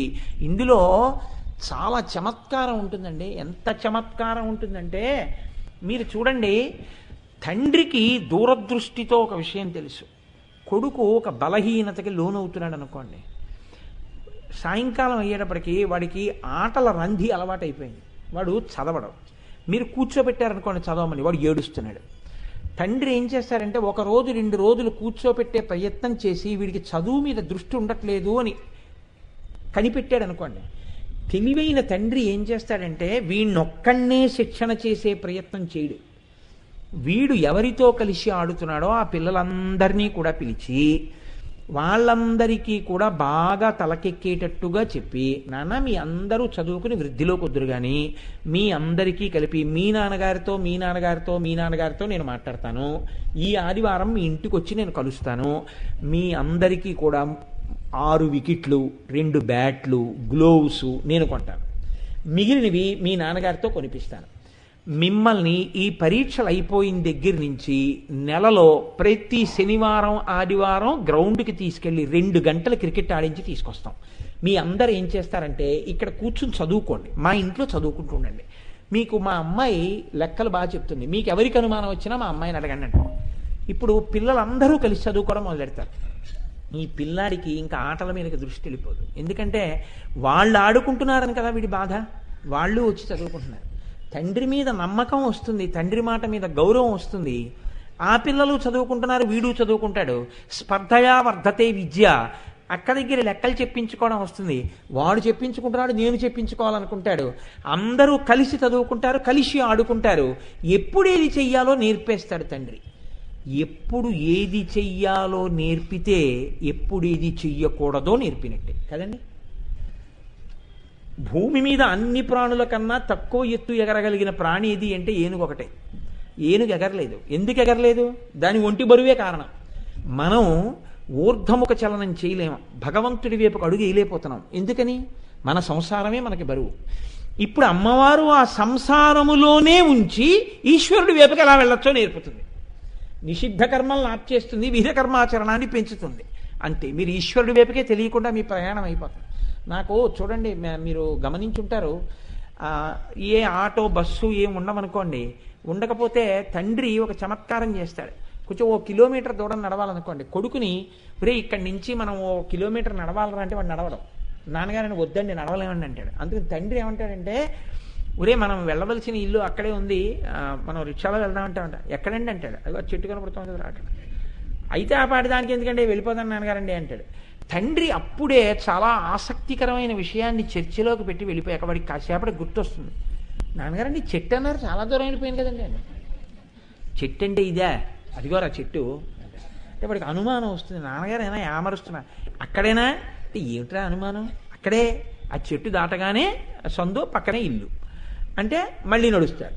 ఆఖరికి నిజంగా అక్కడే ఎక్కడో దగ్గరికి వచ్చే వరకు మాటల్లో పెట్టి అలా తీసుకెళ్ళిపోతాడు తండ్రి. అంటే తండ్రి అలా తీసుకెళ్ళిపోవడంలో గమ్యం చేరినట్టు మీ విహిత కర్మాచరణము అమ్మవారు మెల్లమెల్లగా మంచి మాటలు ఎవరితోనో చెప్పించి ఆసక్తి కల్పించి అవి వినేటట్టు చేసి మీ ఒంటి బరువు తగ్గించి, అనగా ఒంటి బరువు అంటే నా ఉద్దేశం శరీర బరువు అని కాదు, ఎప్పుడూ సుఖముల వైపు ఉండడం కాకుండా ఈశ్వరార్చన యందు ప్రీతిని పెంచి భగవత్ పథమునందు నడిపింపజేస్తుంది. ఈ శక్తి అమ్మవారికి ఉంటుంది. ఎప్పుడు మీరు అటు తిరిగి ఒక నమస్కారం చేస్తే అది మంగళములలోకెల్లా మంగళము. భగవంతుని ఆరాధన చెయ్యడమే మంగళం అండి. సమస్త మంగళములకు ఆలవాలము సర్వమంగళారాధనమే. సర్వమంగళను ఆరాధిస్తే మీకు మంగళాలన్నీ వస్తాయి. కాబట్టి ఇలా చెయ్యడం భద్రప్రియ, మీకు మంగళములు జరిగేటట్టు చెయ్యడమే ఆవిడ ఇష్టపడి ఉంటుంది తప్ప ఆవిడ ఎన్నడూ మీకు అమంగళము కలిగేటటువంటి పని ఆ తల్లి చెయ్యదు. మీకు ఇబ్బంది కలిగే పని చెయ్యదు. అప్పటికి ఇబ్బందిగా అనిపించవచ్చు, కానీ ఆవిడ అలా చేయించింది అంటే ఏదో ఉంటుంది అందులో అర్థం. అది మీరు గుర్తుపట్టగలిగితే చాలు. ఏ పని చెయ్యాలో ఆ పని చెయ్యవలసిన వాడికి ఆ పని మీద వైముఖ్యం పుట్టింది, చెయ్యకూడని పని వైపుకి వెళ్ళాడు అనుకోండి, ఆ ఉత్తర క్షణంలో అమ్మవారి అనుగ్రహం పోయిందని గుర్తంతే. ప్రచోదయాత్, అక్కర్లేని విషయానికి వెళ్ళిపోయాడు ఆయన. చక్కగా పిల్లలందరినీ తీసుకెళ్లి మంచి పాఠం చెప్పవలసినటువంటి వాడు. ఆయన కారు బస్సు డ్రైవర్కి ఇచ్చి బస్సు ఆయన డ్రైవ్ చేశాడు అనుకోండి లెక్చరర్ గారు, ఎంతంత ప్రమాదాలు వస్తాయో, లేనిపోని పనుల వైపుకి వెళ్ళిపోతే ఎటువంటి ఉపద్రవాలు ఉంటాయో మీరు చూశారు కదా. ఎక్కడి నుంచి వచ్చింది ఆ ఉపద్రవం అంతా? ఒక్క ఆలోచనలోంచి వచ్చింది. ఒక్క ఆలోచన అంతే. ఒక పిల్లకి చెయ్యే పోయింది, కొంతమంది పిల్లల జీవితాలే పోయాయి, కొన్ని కుటుంబాలే చీకట్లోకి వెళ్ళిపోయాయి. ఎవరు చేసింది? మూఢుడు కాడు, అజ్ఞాని కాడు, చదువుకోనివాడు కాడు, పిల్లలకి పాఠాలు చెప్పవలసిన వాడు, బహు గౌరవప్రదమైన జీవితం ఉన్నవాడు. ఆయనకి ఆ ఆలోచన వచ్చింది అంటే మీరు ఏమనుకోవాలి? అంటే అమ్మవారి అనుగ్రహాన్ని నిరంతరము అపేక్షించి అమ్మవారికి నమస్కారం పెట్టి వెళ్ళు అని ఎందుకంటూ ఉంటుందో మీరు గుర్తుపెట్టుకోండి. మంగళములన్నీ ఎక్కడున్నాయంటే అమంగళము బుద్ధిలోంచి తొలగాలి. ముందు సంకల్పము అమంగళకరమైనది ఏర్పడకూడదు. అమంగళముల యొక్క ఆలవాలమంతా, వృక్షమంతా వ్యూహరూపంలో గింజలో ఉన్నట్టే అశుభాలన్నీ ఎక్కడుంటాయంటే వ్యూహరూపంలో మీలోనే ఉంటాయి. మీరు ఆ పని చేసి అమంగళాన్ని తెచ్చుకుంటారు. అది తొలగతోయడమే ప్రచోదయాత్ ప్రచోదయాత్ అంటుంది. అందుకే గాయత్రీ మంత్రం బుద్ధి ఎప్పుడు మంగళకరమైన విషయాల మీదకి వెళ్ళేటట్టుగా ఆవిడ మారుస్తుంటుంది. ఏది చెయ్యకూడని పని వైపుకి వెళ్ళేవాడు కూడా ఇది చెయ్యకని వదిలేస్తాడు ఆ సమయానికి. దానివల్ల తాను బతికిపోతాడు, 1000 మంది బతికిపోతారు. అప్పటికీ నేను ఇది ఎందుకు చేయలేదు అని అనిపించవచ్చు, కానీ దానివల్ల చాలా మేలు జరిగింది అని తెలుసుకుంటాడు. ఇదే మీరు జాగ్రత్తగా గుర్తుపట్టగలిగితే భద్రప్రియ. ఈ నామాలండి, అందుకే నేను చెప్తున్నాను గురుముఖత ఉపదేశం పొందండి, గురుముఖత వినండి అని ఎందుకు చెప్తారో తెలుసా? మీరు పుస్తక పఠనం చేస్తే దాని వలన మీకు కలిగేటటువంటి ప్రచోదనం, దాని వలన మీకు ఆ నామం పట్ల కలిగేటటువంటి గౌరవం ఆ స్థాయిలో ఉంటుందని నేను అనుకోవట్లేదు. ఎందుకని అంటే అసలు అమంగళం అనేటటువంటిది ఆలోచన ఎందే ఉన్నది. కాబట్టి ఆలోచన ఎక్కడి నుంచి వచ్చింది? మనసులోంచి వచ్చింది. మనసులోంచి రావడానికి కారణం ఏమిటి? మనసు పాపపంకిలం అవ్వడమే. మనసు పాపపంకిలం అవ్వకుండా చెయ్యగలిగినది ఎవరు? అయిపోతోందని మనం ఆవిడ దగ్గరికి వెళ్ళి ఓ మాట చెప్పి వెళ్ళిపోతే చాలు. భద్రప్రియాయై నమో నమః అని కొంచెం కుంకం వేసి మీరు బయటికి వెళ్ళారనుకోండి, సర్వమంగళమాంగళ్యే శివే సర్వార్థ సాధికే శరణ్యే త్రయంబకే దేవి నారాయణి నమోస్తుతే అని వెళ్ళారనుకోండి, అమంగళకరమైన పని మీ చేత చేయించదు. చక్కగా గౌరవప్రదంగా మీరు బతికేటట్టే ఆవిడ మిమ్మల్ని అనుగ్రహిస్తుంది. ఇది చేయించడం, ఇది భద్రప్రియ, భద్రమూర్తి. ఆ తల్లి భద్రమూర్తి. ఇదొక గొప్ప ఆశ్చర్యకరమైన పేరండి. అసలు ఆ తల్లి యొక్క రూపమేమి అని అడిగారు. ఆవిడ భద్రమూర్తి అన్నారు. ఇదో చాలా గమ్మత్తైన పేరు కదండి నిజంగా. భద్రమూర్తి అంటే లోకంలో ఉన్నటువంటి ఏ రూపము కూడా భద్రమూర్తి అని మీరు చెప్పడానికి వీలు ఉండకపోవచ్చు. ఎందుకని? ఏదో ఒక సమయంలో ఎంతటి మహాత్ముడైనా సరే అమంగళకరముగా ఉంటాడు. నేను ఒక ఉదాహరణ చెప్పాలనుకోండి, ఆయన పరమ పూజనీయమైనటువంటి వ్యక్తి. ఆయన దర్శనమే చాలు, ఆ సాక్షాత్ చతుర్ముఖ బ్రహ్మగారి దర్శనం లాంటి దర్శనం. అంతటి మహాభక్తుడు. వారి తండ్రి గారు కాలం చేశారు. ధర్మం కదండి, శరీర ధర్మం కదా కాలం చేయడం తండ్రి గారు. కాబట్టి ఆయన తండ్రి గారు శరీరం వదిలిపెట్టారు. ఇప్పుడు ఆయన 11 రోజులు అశౌచంలో ఉన్నాడు. ఇప్పుడు ఆయన మీ ఇంటికి రావచ్చా? ఈ 11 రోజుల్లో రాకూడదు. మీరు ఆయన్ని చూడకూడని రోజు, చూడకూడని సమయంలో చూడడం మంగళకరమా? మంగళకరం కాకుండా పోతుంది అంతే. అది ఆయన ఎంతటి వాడైనా కావచ్చు, కానీ కాలము చేత, దేశము చేత ఆయన యొక్క ఎంతటి మంగళ స్వరూపమో కొంత అమంగళకరం అయిపోయింది. మీరు ఆయన్ని ముట్టుకోవడానికో, మీరు ఆయనతో మాట్లాడడానికో, మీరు ఆయన దగ్గర ఏమైనా తెలుసుకోవడానికో, మీరు ఏమైనా చెప్పించుకోవడానికో, ఆయన చెప్పడానికో కాలమునందు కొంత యోగ్యతని పోగొట్టుకున్నాడు. ఇటువంటిది మంగళములను ఈయకుండా ఉండడమో, మంగళములకు తాను ఆలవాలము కాకుండా ఉండడమో ఆమెకు ఉంటుందా ఎప్పుడైనా? ఎప్పుడూ ఉండదు ఆవిడ కాలంలో. ఆవిడ ఎప్పుడూ మంగళంగానే ఉంటుంది, ఎప్పుడూ మంగళకరంగానే ఉంటుంది. ఇది సభాముఖంగా ఎలా చెప్పాలో నాకు అర్థం కావట్లేదు. కానీ నన్ను మీరు తప్పు పట్టనంటే నేను ఒక్క మాట చెప్తాను, పరమ పవిత్రమైన భావనతో చెప్తున్నాను. మీరు అమ్మవారిని స్త్రీమూర్తిగా కదా చెప్తున్నారు. ఎంత గొప్ప తల్లి అయినా, ఎంత ఉపాసకురాలైనా, ఎంత భక్తి తత్పరురాలైనా ఆ తల్లికి అదేంటే పూజ చేయడానికి యోగ్యత కూడనటువంటి కాలము అన్నది ఏర్పడింది అనుకోండి. ఒక 30 రోజుల్లో ఏదో కొద్ది రోజులు అటువంటి ఇబ్బంది ఆవిడికి కలిగింది అనుకోండి. కలిగితే ఆవిడ అప్పుడు అమంగళకరమైన రూపమే. ఎందుకని? తన ఇల్లే తన భర్తకి పెట్టడానికి లేదు, తన ఇల్లే తన భర్తకి వండడానికి లేదు, తన ఇల్లే తను పెట్టుకు తినడానికి లేదు. అమ్మవారికి మరి ఆడదాని రూపంగా చెప్పినప్పుడు అలాంటి ఇబ్బందులు ఉండవా? లోకంలో క్షేత్రాలు ఉన్నాయండి, రజోదర్శనం అవుతుంది అమ్మవారికి క్షేత్రాలు. నేను ఒక క్షేత్రం చూశాను. నేను శబరిమల వెళ్ళినప్పుడు శ్రీముకుర్తి భాస్కరరావు గారు నన్ను, గురువుగారు మీరు తప్పకుండా చూడాలంటే ఒక క్షేత్రం, మిమ్మల్ని తీసుకెళ్తానని చెప్పి పట్టుబట్టి కారులో నన్ను ఒక క్షేత్రానికి తీసుకెళ్లారు. నేను ఆ క్షేత్రం పేరు మర్చిపోయాను, కానీ ఆయనకి జ్ఞాపకం ఉంటుంది, సభలో ఉంటే ఎక్కడైనా. చెంగనూరా? చెంగనూరుట. అక్కడ భగవతి టెంపుల్. అక్కడ అమ్మవారికి కొన్ని రోజులు నెలలో గడిచిపోగానే అర్చకులు వెళ్ళి అమ్మవారికి రోజులాగే అభిషేకం చేద్దామని అభిషేకం చేయబోతారు. అమ్మవారికి కట్టినటువంటి బట్టకి రజోదర్శనం కనపడుతుంది. అర్చకులు బయటికి వచ్చేస్తారు.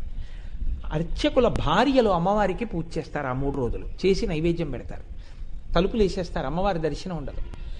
కానీ చిత్రం ఏమిటో తెలుసా అండి, ఉపాసనకి ప్రసిద్ధమైన కాలం అది. అమ్మవారి పీఠాల్లో అటువంటప్పుడు చాలా గొప్ప ఉపాసన చేస్తారు, అమ్మవారి అనుగ్రహం పరిపూర్ణంగా వర్షిస్తుంది. అంటే అసలు ఆ తల్లికి అమంగళము కానీ, ఆ తల్లికి ఎంత మాత్రమో ఆ తల్లి ఈ క్షణంలో నేను నీకు ఈ పని చేసి పెట్టలేనన్న కాలము కానీ దేశము కానీ ఆ తల్లికి లేవు. ఆవిడ సర్వమంగళ, ఎప్పుడు ఏ క్షణంలోనూ మీకు మంగళమే చేస్తుంటుంది. అటువంటి తల్లి, అటువంటి శక్తి, ఆ శక్తి. అందుకే ఆవిడ ఆ తల్లి శక్తి గురించి చెప్పడం, ఆ తల్లి చేసే మంగళాల గురించి చెప్పడం వీలు కాదు. కాబట్టి మంగళములన్నింటినీ తీసుకొచ్చి పోత పోస్తే ఆవిడే అన్నారు. అందుకే ఒక్కసారి అమ్మవారి దర్శనం చేసుకుని వెళ్ళిపోయారనుకోండి, అంటే దాని గుర్తు ఏమిటంటే సర్వమంగళముల యొక్క రాశీభూతాన్ని చూసి వెళ్ళిపోయినట్టు. ఈ దర్శనం చేసి వెళ్ళిన వాడికి అమంగళం జరిగే అవకాశం ఉండదు. కాబట్టి అమ్మవారి దర్శనం లోకంలో అంత గొప్పదవడానికి కారణం అదే, అమ్మవారి పూజకి అంత శక్తి రావడానికి కారణం అదే. కాబట్టి ఆవిడ భద్రమూర్తి కాదు. అసలు రహస్యం ఏమిటో తెలుసా అండి, ఆవిడ ఎటువంటి మంగళమూర్తి అంటే లోకంలో మీరు ఉపాసన చేస్తే ఒక అమంగళం తొలగిపోవచ్చు, తొలగిపోవడం వల్ల మీకు ఒక మంగళం చేకూరచ్చు. కానీ అంత మాత్రం చేత అసలు అమంగళం అన్నది జరగకుండా ఉంటుందని మీకు హామీ ఇవ్వడం కుదరదు. నీ జీవితంలో నువ్వు ఎన్నడూ తద్దినం పెట్టక్కర్లేదు అని ఎవరికీ హామీ ఉండదు. నీ జీవితంలో నీకు అశౌచం రాదు 11 రోజులని మీరు ఎవరికీ హామీ ఇవ్వడం కుదరదు. ఎందుచేత అంటే ఏ ఇంట్లో ఎవడైనా తండ్రికో తల్లికో తాతకో తద్దినం పెట్టవలసిందే, అంతకన్నా అమంగళకరంగా నీ చెప్పక్కర్లేదు. కానీ ఒక మంగళములు అలా జరుగుతూ ఉన్నా ఎప్పుడో అప్పుడు ఒక అమంగళం జరగడం అన్నది ఆ ఇంట్లో ఉంది. ఆ ఇంటి చరిత్రలో, ఆ వ్యక్తి యొక్క చరిత్రలో ఉంది ఒక అమంగళం. కానీ అమ్మవారి గొప్పతనం ఏమిటంటే ఆవిడ అసలు ఇంకా మంగళములు తప్ప అమంగళమన్న మాట నీవు వినవలసిన అవసరం కానీ, నీకటువంటి స్థితి కానీ కలగని స్థితికి ఇక్కడే ఇప్పుడే ఎత్తేయగలదు. అలా ఎలా కుదురుతుందండి? మనిషిగా ఉన్న తర్వాత మిమ్మల్ని జ్ఞానిని చేసేస్తుంది. అంటే ఇక్కడే మోక్షం పొందేసి ప్రారంధం కోసం శరీరంలో ఉంటారంతే. ఇప్పుడు ఆయన్ని అమంగళాలు పట్టుకుంటాయా? పట్టుకో. ఆయన జ్ఞాని, ఆయన దగ్గర ఏవి ఇంకా అగ్నిహోత్రమునకు చెదలు పట్టవో, ఆయనని ఇంకా ఏది పట్టుకునే సమస్యే లేదంతే. ఆయన జ్ఞానిగా సాక్షాత్ అమ్మవారైపోయి, సాక్షాత్ సదాశివుడైపోయి కేవలము నిమిత్తము కొద్దీ ఈ శరీరములో ఉండి ప్రారబ్ధాన్ని అనుభవిస్తూ ఉంటాడంతే. ప్రారబ్ధం అయిపోయిన తర్వాత ఆయన అమ్మవారే అయిపోతాడు, అమ్మవారిలో కలిసిపోతాడు, సముద్రములో నది కలిసిపోయినట్టు కలిసిపోతాడు. ఇటువంటి స్థితిని ఇయ్యగలిగినది ఎవరు లోకంలో? ఒక్క అమ్మవారు. నీకటువంటి మంగళములకన్నింటికి పెద్దదైన మంగళం ఏదుందో అదే మోక్షము. అది ఇవ్వగలిగినటువంటి శక్తిని అది నువ్వే అవ్వాలి, అదే మంగళం, సర్వోత్కృష్టమైన మంగళం. అది నువ్వైపోవడమే తత్వమసి, అది నువ్వై ఉన్నావు, తత్వము అసి. దాన్ని మీరు రూపంతో చెప్పడం కుదరదు, కానీ చెప్పవలసి వస్తే అమ్మవారే. కాబట్టి అమ్మవారి రూపం అది. కాబట్టి ఆవిడ భద్రమూర్తి, భద్రప్రియ, భద్రమూర్తి, భక్త సౌభాగ్యదాయిని. ఆవిడ భక్తులకు సౌభాగ్యమును కృప చేస్తుంది. ఇది చాలా గంభీరమైనటువంటి మాట. భక్తులకు సౌభాగ్యమునివ్వడము అంటే ఏమిటో తెలుసా అండి? సౌభాగ్యము అంటే బాహ్యంలో మనం ఏది ఆలోచిస్తామో అది సౌభాగ్యం. పసుపు కుంకాలతో ఉండడం, మంగళసూత్రంతో ఉండడం, చెవి కమ్మలతో ఉండడం, పువ్వులు పెట్టుకోవడం, గాజులు వేసుకోవడం, అది మంగళం. అది మంగళమే, అది సౌభాగ్యమే కాదు. సౌభాగ్యం అంటే సభర్తృక అయి ఉండుట మాత్రమే కాదు. కేవలము సభర్తృక అయి జీవితం అలా ఉండిపోయింది అనుకోండి, అప్పుడు అది పూర్ణత్వం అనిపించుకోదు. ఎప్పుడు పూర్ణత్వం? పిల్ల పాపలతో ఉండుట. ఆమెకి బిడ్డలు కలగాలి, ఆయన తండ్రి అవ్వాలి. ఆమెకి బిడ్డలు కలగాలి, బిడ్డలకు బిడ్డలు కలగాలి, ఆయన తాత కావాలి. ఇలా పరంపరగా తామర తంపరగా ఆ ఇల్లు వృద్ధిలోకి వస్తుండడం. ఇల్లు హెచ్చవేతకి గురి కావాలి. 2 రెళ్ళు 4 అవ్వాలి, 2 మూళ్ళు 6 అవ్వాలి. తానొకడు 2 అయ్యాడు, 2 ఒకటిగా ఉన్నాడు, భార్య భర్త, తనకో 2 పిల్లలు, ఓ కొడుకు కూతురు. అలా ఉండిపోకూడదు, అమంగళం. ఆ కూతురికి పెళ్ళవ్వాలి, అల్లుడు రావాలి. ఇప్పుడు ఆ ఇంట్లో ఎంతమంది అయ్యారు? అందుకే అల్లుడు పుత్రపంచకంలో ఒకడవుతాడు, కొడుకు అవుతాడు. అయినప్పుడు ఇప్పుడు ఎంతమంది అయ్యారు? అల్లుడు అంటే పైవాడు కాడు, అల్లుడు కొడుకుతో సమానం. కాబట్టి ఇప్పుడు ఆయన, ఆవిడ, కూతురు, అల్లుడు, కొడుకు 5 అయ్యారు. కొన్నాళ్ళు అయింది, కొడుక్కి పెళ్ళయింది, కోడలు వచ్చింది 6, ఒకడు 2, 2 రెళ్ళు 4, 2 3 6. ఇప్పుడు ఇద్దరికి చెరుకో కొడుకు పుట్టారు. 2 4 8, ఇద్దరికి చెరుకో కూతురు పుట్టారు. 2 5 10. నువ్వేమవుతున్నావు? నువ్వు హెచ్చవేయబడుతున్నావు. నువ్వు ముందు పురుషుడు, బ్రహ్మచారి, గృహస్థు, తర్వాత భర్త, తర్వాత తండ్రి, తర్వాత తాత. తాత అమ్మమ్మ వైపు తాత, నాన్నమ్మ వైపు తాత, 2 రకాలైన తాత. ఈ వీళ్ళు తాత అంటారు, వాళ్ళు తాత అంటారు, ఇద్దరికీ తాత. ఆ తర్వాత నువ్వు అలా హెచ్చవేయబడాలి లోకంలో. నువ్వు గురువు, నువ్వు మేనమామ, నువ్వు పినతండ్రి. నువ్వు ఎన్ని బంధుత్వములతో పిలవబడుతుంటే, నీ వెనక ఎంతమంది ఉద్ధరణ పొందడానికి ఆశ్రయించి ఉంటే నువ్వు అంతటి ఉత్కృష్ట స్థితిని పొందుతున్నావని గుర్తు. అది అమ్మవారి యొక్క కటాక్షమయ్యున్నదని గుర్తు. కాబట్టి ఇది సౌభాగ్యము. దీనికి అంతు ఉండదు, అలా నడుస్తూనే ఉండాలి, అలా నడుస్తూనే ఉండాలి. సౌభాగ్యం అంటే ఏమిటో తెలుసా అండి? ఈ ఇంట్లో చీమ చిటిక్కుమందనుకోండి, ఈ ఇంట్లో ఆవు ఈనింది అంతే. ఈ ఇంట్లో ఆవు ఈనితే మా మామగారి ఇంట్లో ఆవు ఈనింది అని చూడడానికి ఎంతో సరదాగా వచ్చేయడం కోసం కొడుకులా కూతురు, అల్లుడు, మనవలు వచ్చేయాలి, కొడుకు కోళ్ళు మనవలు వచ్చేయాలి, అటు వియ్యాలారు వచ్చేయాలి, ఇటు వియ్యాలారు వచ్చేయాలి. ఎవ్వరి మధ్య అరమరికలు ఉండకూడదు.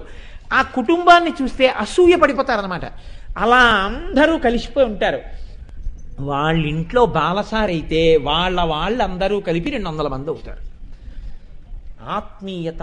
మీరు చూడండి, కొంతమందికి 8 అన్నదమ్ములు ఉంటారు, లేదా ఓ అన్న ఓ తమ్ముడు ఉంటారు. అన్నగారింటికి తమ్ముడు ఎప్పుడు రాడు, తమ్ముడింటికి అన్నగారు ఎప్పుడు వెళ్ళాడు. అంటే అక్కడ సౌభాగ్యము లోపించింది. అది ఏ కారణమైనా కావచ్చు, అది ధర్మబద్ధమైన కారణమే కావచ్చు. అయినా కూడా అన్నగారింటికి తమ్ముడు వెళ్ళకపోవడం, తమ్ముడింటికి అన్నగారు వెళ్ళకపోవడం, తమ్ముడు అన్నయ్య అని పిలవకపోవడం, అన్నయ్య తమ్ముడా అని పిలవకపోవడం, కలిసి ఉండలేకపోవడం, వాడు వీడి దగ్గరికి రాకపోవడం, వీడు వాడి దగ్గరికి వెళ్ళలేకపోవడం, ఇవి సౌభాగ్యమని అనిపించుకొనవు. ఇలా ఒక ఇల్లు ఉండాలని ఎవరనుకోరు, అందరూ అనుకుంటారు. కానీ మాకు అలా ఉందా అంటే లేదండి, వాడు అలాంటి వాడంటారు. అలా అనుకుని కలిసి ఉండలేకపోవడం అమ్మవారి అనుగ్రహం పరిపూర్ణం కాలేదు నీ యందు ఆ కోణంలో. అది నీ ప్రారంధమే అయి ఉండొచ్చు. నువ్వు మంచివాడి, కొందరిని మీరు చూస్తే తెలుస్తుంది. ఆయన బహుపూజితుడు, చాలా మంచివాడై ఉండొచ్చు. ఆయన తమ్ముడు ఒక్కడు మాత్రం ఆయన అభిమానించాడు, ఆయన చెల్లెలు అభిమానించదు, ఆయన అక్క అభిమానించదు, లేకపోతే ఏదో ఒక్కళ్ళు మాత్రం ఆయన అభిమానించారు. లోకంలో ఉండరనుకుంటున్నారా? శంకరాచార్యులు వారంతటి వారికి ఉన్నారు అలాంటి వాళ్ళు. అప్పుడేమిటి, ఇప్పటికీ ఉన్నారు. శంకరాచార్యులు వారి మీద పుస్తకాలు వెయ్యగలిగినంత ప్రాజ్ఞులున్నారు లోకంలో. కాబట్టి మహాత్ముల్ని నిందించే వాళ్ళు అప్పుడేమి ఇప్పుడేమి ఎప్పుడూ ఉంటుంటారు. అది వాళ్ళ సౌభాగ్య లోపం అంతే, తప్పించి ఆయనకి సౌభాగ్య లోపం అని మీరు చెప్పడానికి వీలుండదు. ఆయనకి వీడు కాకపోతే 1,00,000 మంది ఉంటారు వెనకాల. అందరికీ ఆయన అన్నయ్యే, అందరికీ ఆయన కావలసిన వాడే. కావలసిన వాడికి అన్నయ్య అయ్యుండి ఆ తమ్ముడింటికి ఆ అన్నయ్య వెళ్ళలేకపోతున్నాడు అనుకోండి, ఆ తమ్ముడు అంతమంది చేత గౌరవింపబడుతున్నాడు, ఈ అన్నగారు మాత్రం ఆ తమ్ముడింటికి వెళ్ళాడు. ఇన్ని వేల మంది చేత పూజింపబడే తమ్ముడు అన్నయ్యకి ఒక్కడికి మాత్రం పూజనీయుడిగా కనపట్టలేదు అంటే ఇప్పుడు అన్నగారి దౌర్భాగ్యం అనాలది, తమ్ముడి సౌభాగ్యమే. ఆయన తప్పే ఉందండి, ఆయన సిద్ధంగానే ఉన్నాడు. తమ్ముడు అన్నయ్య వస్తే సంతోషిద్దామని, అన్నయ్యకి దండం పెడదామని. వాడు రాడు అన్నయ్య, తమ్ముడు ఏం చేస్తాడు? ఇది మీకు పొందాలని ఉంటుంది. రామాయణంలో ఇది బాగా కనపడుతుంది.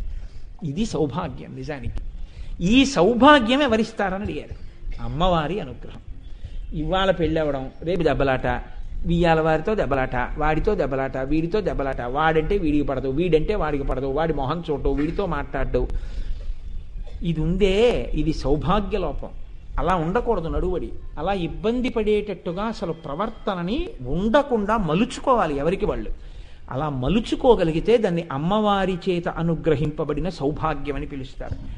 కాదు, అసలు ఇందులో తెలుసుకోవలసినటువంటి అత్యద్భుతమైనటువంటి రహస్యం ఒకటి ఉంది ఈ సౌభాగ్యం విషయంలో. ఏది అంటే, ఎక్కడ అమ్మవారి అనుగ్రహం ఉంటుందో అక్కడ ప్రయత్నము కీర్తి రెండూ కలుస్తాయి. ఈ మాట మీరు బాగా పట్టుకోండి. ఇప్పుడు ఓ పిల్లాడు బాగా చదువుకున్నాడండి, మంచి ర్యాంక్ వచ్చింది, గొప్ప ఇంజనీర్ అయ్యాడు. ఆ పిల్లాడితో చదివిన వాళ్ళే మిగిలిన 79 మంది. ఒకడికి ఎంసెట్లో సీటు కూడా రాలేదు. ఏమి ఆ మాస్టర్ కాదా పాఠం చెప్పింది, ఆ పుస్తకాలు కదా ఇద్దరు చదువుకున్నది, మరి ఒకడికి ఎందుకు అంత గొప్పవాడయ్యాడు, ఒకటి ఎందుకు ఇంత తక్కువవాడయ్యాడు? ప్రయత్నము కీర్తి ఒకదాన్ని ఒకటి నీడలా వెంబడిస్తాయి. ఈ ప్రయత్నం వైపుకి మిమ్మల్ని ఇతోధికంగా వెళ్ళేటట్టు చేసేటటువంటి సంకల్పములను లోపల ఇవ్వగలిగినటువంటి ఇచ్ఛాశక్తి బలవత్తరం అవడం సౌభాగ్యం. అంటే నేను ఇంకొంచెం స్పష్టంగా చెప్తే మీకు అర్థమవుతుంది. ఏమిటో నువ్వు గట్టిగా అరిచినట్టుంది కానీ మాకేం అర్థం కాలేదు అనుకోకండి, నేను మీకు వివరిస్తాను. మీకు నేను ఒక ఉపమానం చెప్తే బాగా పట్టుకుంటారు. కాష్టాదగ్నిజాయతే మధ్యమానాత్ భూమిస్తోయం కన్యమానా దదాతి సోత్సాహానాం నాస్త్య సాధ్యం నరాణాం మార్గారబ్ధాః సర్వయత్నాః ఫలంతి. ఎంత గొప్ప మాట చెప్తారో చూడండి. 2 కర్రలు అక్కడ పెట్టున్నాయి.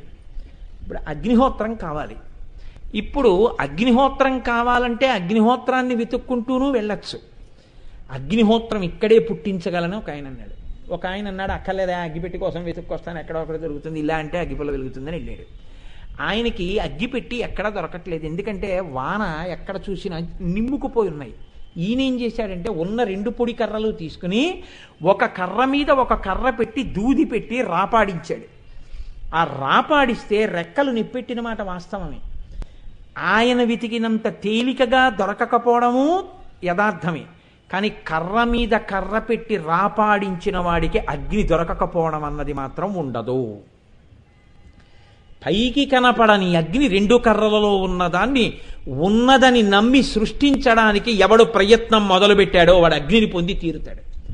అగ్గిపెట్టి కోసం వెళ్ళిన వాడికి దొరుకుతుందని ఖాయంగా మాత్రం చెప్పడం కుదరదంత వర్షంలో. అర్ధరాత్రి వర్షంలో వెళ్ళాడు, దొరుకుతుందని చెప్పలేవు. 2 కర్రలు రాపాడించి అగ్నిహోత్రం పుట్టిస్తానని ప్రయత్నం మొదలుపెట్టిన వాడు మాత్రం అగ్నిహోత్రాన్ని పొంది తీరుతాడు. అంటే సాధ్య వస్తువుతో ప్రయత్నం మొదలు పెడతాడు. ఏ చిన్నదైనా దాంతోనే ముందు ఊతాడు. నిప్పుర వింతే ఉంటుందండి, అని ఊదిన కొద్దీ మంట వస్తుంది. ఇలా ఎవడు ఊతాడండి అన్నవాడు ఎప్పటికీ వంట చేసుకోలేడు. ఈ పరిశ్రమ ఉంటుందే, ఈ ప్రయత్నం ఉంటుందే, ఈ ప్రయత్నం నేను చేసి తీరుతానని ఒకడు సంకల్పం చేస్తాడు. ఎందుకండి అవన్నీ అనవసరం కదా, ఎందుకండి అంత కష్టపడ్డాం, ఎందుకండి అటువంటి సంకల్పం చేయడం అని ఒక ఆయన అంటాడు. 13వ సంవత్సరంలో సన్యాసం తీసుకుని 100 సంవత్సరములు వచ్చేంత వరకు అస్కలిత బ్రహ్మచారిగా, కనీసం ఎన్నడూ ఒక ఆడదాని ఫోటో కూడా చూడనటువంటి వ్యక్తిగా, ఎన్నడూ కనీసం తాను యవ్వనంలో ఉన్న ఒక యువకుడిగా కనపడడం కూడా ఇష్టం లేకుండా ఉండడానికి 20కి 25 ఏళ్ల మధ్య వయస్సులో తలకి తేనె రాసుకుని ముసలివాళ్లా కనపడాలని ప్రయత్నం చేసి తనలో ఉన్న సమస్త శక్తులు అమ్మవారికి ధారపోసేసి అస్కలిత బ్రహ్మచారిగా పరమభక్తుడిగా కనీసం ఎన్నడూ నోటి వెంట అమ్మవారి గురించి చెప్పవలసి వచ్చినా సరే అమ్మవారి వక్షోజమన్న మాట కూడా నోటితో ఉచ్చరించనటువంటి మహాపురుషుడిగా జీవితాన్ని తీర్చిదిద్దుకుని యజ్ఞంలో సమిధిలా మిగిలిపోయిన మహాపురుషుడు చంద్రశేఖర పరమాచార్య. ఎంతమంది మిగలగలరు అలాగా, ఎంతమంది మిగులుతారు అలాగా? ఇయేష, అందుకే అంటారు వాల్మీకి మహర్షి, ఇయేష పథమన్వేష్టం చారణా చరితే పథి. అసలు ఆ సంకల్పమే కష్టం. కొన్ని లక్షల మంది ఇంద్రియములకు దాసోహం అని వెళ్ళిపోతుంటే నేను కట్టడి చేస్తాను, వాటిని ఈశ్వరార్పణం చేస్తానని చెప్పి ఒకడు నిలబడగలిగితే మొనగాడు రావాడు అన్నారు. వాడికి ఎక్కడి నుంచి వచ్చింది తెగింపు, వాడికి ఎక్కడి నుంచి వచ్చింది తెగువ, ఎక్కడిది బలం? వాడికి అమ్మవారి ఇచ్చిందిరా అన్నారు. ఇది అమ్మవారి అనుగ్రహం. వాడు కర్రని కర్రతో రాపాడించి అగ్నిహోత్రాన్ని పుట్టించాడు. భూమిస్తోయం కన్యమానా దదాతి. వాడు అందరూ దాహం దాహం దాహం అని మృగతృష్ణల వెంట పరిగెడుతున్నారు. వాడన్నాడు, పైకి ఎండిపోయినట్టుగా కనపడినటువంటి ఈ నేలని తవ్వుతాను, లోపల నీరుందన్నాడు. వాడు గుణపం పట్టుకుని గొయ్యి తవ్వడం మొదలుపెట్టాడు. వాడికి నీరు దొరికింది. ఎండిపోయిన నేలని తవ్వి తవ్వి నీరు పుట్టించినటువంటి వాడు అందరూ మృగతృష్ణల వెంట పరిగెడితే అక్కడే నేల తవ్వి నీరు పుట్టించిన వాడు ప్రయత్నం చెయ్యాలన్నటువంటి ధైర్యం ఉన్నవాడు. వాడికి ఎక్కడి నుంచి వచ్చింది తెగువ? అమ్మవారి అనుగ్రహం వచ్చింది. సోత్సాహానాం నాస్త్య సాధ్యం నరాణాం. ఎవడికి ఈ ఉత్సాహం ఉందో, అసలు అటువంటి సంకల్పం చేస్తాడో వాడికి అమ్మవారి అనుగ్రహం ఉంటుంది. అసలు ఆ ఉత్సాహమే లేకుండా ఏదో కనపడింది తిందాం, హాయిగా అనుభవిద్దాం, ఎందుకు వచ్చింది మనకి ఇవన్నీ, ఎందుకు వచ్చింది ఈశ్వరుడు ఎందుకు, దేవాలయం ఎందుకో, పురాణం ఎందుకో, పూజ ఎందుకో, ఎందుకు వచ్చింది ఆ ప్రయత్నాలు ఎందుకో, ఏదో ఇలా పడుంటే పోలేదా అని తేలికగా హాయిగా సుఖంగా ఫలితాలన్నీ ఎలా వచ్చేస్తాయో ఎప్పుడు షార్ట్ కట్లు ఆలోచించుకుంటూ, ఇంకా అన్నిటికన్నా తేలిక మార్గం ఏంటంటే అసలు ఈశ్వరుడు ఎక్కడున్నాడు, దేవాలయాలు ఎక్కడున్నాయి, అవన్నీ ఎందుకు, దేవాలయాలే కట్టకండి, ఈశ్వరుడే అక్కర్లేదని చెప్పగలిగినటువంటి స్థితికి నీకు పెద్ద పరిపక్వత ఏం అక్కర్లేదు. ఏ చేతకాని వాడైనా ఆ మాటలు చెప్పేస్తాడు. చేతకాంతనం ఒక్కటి చాలా మాట చెప్పడానికి. అవతలవాడి యొక్క బుద్ధిని ఒక క్రమంలోకి వెళ్ళేటట్టుగా చేయడానికి పరిశ్రమ కావలసి ఉంటుంది. అది నువ్వు చేస్తే నిన్ను లోకం కూడా నమ్ముతుంది. అసలు నువ్వే చెయ్యనివాడిని నిన్నేమని నమ్ముతారు, నువ్వు చెయ్యి నిన్ను నమ్ముతారు. అలా చెయ్యడం అమ్మవారి అనుగ్రహం ఉంటే చేస్తాడంటున్నారు. మార్గారబ్ధా సర్వయత్నా ఫలంతి. అలా సంకల్పం చేసి కృత నిశ్చయంతో నా వెనక తల్లుందని ఎవడు నడుస్తున్నాడో వాడి వెనక తల్లుంది అన్నారు. అమ్మవారి అనుగ్రహం ఉంది, దానికి సౌభాగ్యం అని పేరు. జ్ఞాపకం పెట్టుకోండి, ఏది సౌభాగ్యం, అది సౌభాగ్యం. కాబట్టి ప్రయత్నము. అందుకే ఉద్యోగం పురుష లక్షణం. ఉద్యోగం పురుష లక్షణం అంటే డబ్బుల కోసం ఉద్యోగం చేయమని కాదు, ప్రయత్నం పురుష లక్షణం. ప్రయత్నం చెయ్యాలి. అసలు ఏమీ చేయకుండా నా ఇంటి పట్టును నేను పడుంటాను, జరిగితే జరుగుతుంది, లేకపోతే లేదంటే వాడు భండాసురుడు. దొరికింది తిని వేళబట్టను పడుకుంటాడంతే. వాడి జీవితం మొత్తం మీద వాడు ఎన్నడూ ఒక త్యాగముతో సాహసముతో కూడిన కర్మ వాడి జీవితంలో వాడు చెయ్యలేడు. వాడు చెయ్యడు ఎప్పుడు. అక్కర్లేనివన్నీ చేస్తాడు. ఈశ్వర కార్యంలో నేను ఈ పని ఒకటి చేస్తాను అని నిక్కచ్చిగా అలా నిలబడిపోవడానికి వాడు ఇష్టపడ్డాడు. ఎందుకు ఇష్టపడ్డంటే వాడికి అలా అనేటప్పటికీ, నేను ఇలా అన్నానని ఏమనుకోకండి అమ్మా, మీరు పూజ చేసుకోండి ఎంతసేపట్లో అయిపోతుందని అడుగుతారు. అంటే మీరు ఎంతసేపు చేయించగలరని అడిగారు అనుకోండి, షహబాష్, పొంగిపోవాలి. మీరు చూడండి, నేను వారిని విమర్శించట్లేదు, అడిగిన వారు, అది లోకము యొక్క పోకడ. సత్యనారాయణ వ్రతం మీరే చేయించుకునేది. ఆయన ఎంతో బాగా చేయిద్దామని వస్తే ఎంతసేపట్లో అయిపోతుందండి అంటే అసలు ఆ ప్రశ్న యందు నిరుత్సాహం ఉన్నది. దానిలో రమించిపోయేవాడికి సమయంతో పని ఏమిటి? కాబట్టి ఇది చెప్తా, మార్గారబ్ధా సర్వయత్నా ఫలంతి. మళ్ళీ చెప్తున్నాను, నేను అడిగిన వారిని విమర్శించట్లేదు. ఆవిడ అడిగింది వేరే కోణంలో అయి ఉంటుంది. ఆవిడ గురించి నేను మాట్లాడలేదు. ఆవిడ అడగడంలో ఒక నిజాయితీ ఉంది. ఆవిడికి చేసుకుందామన్న తాపత్రయం, దాంతోపాటు ఆవిడ ఎవరిని దృష్టిలో పెట్టుకునో ఏ మంచి కోడికి ఉండొచ్చు.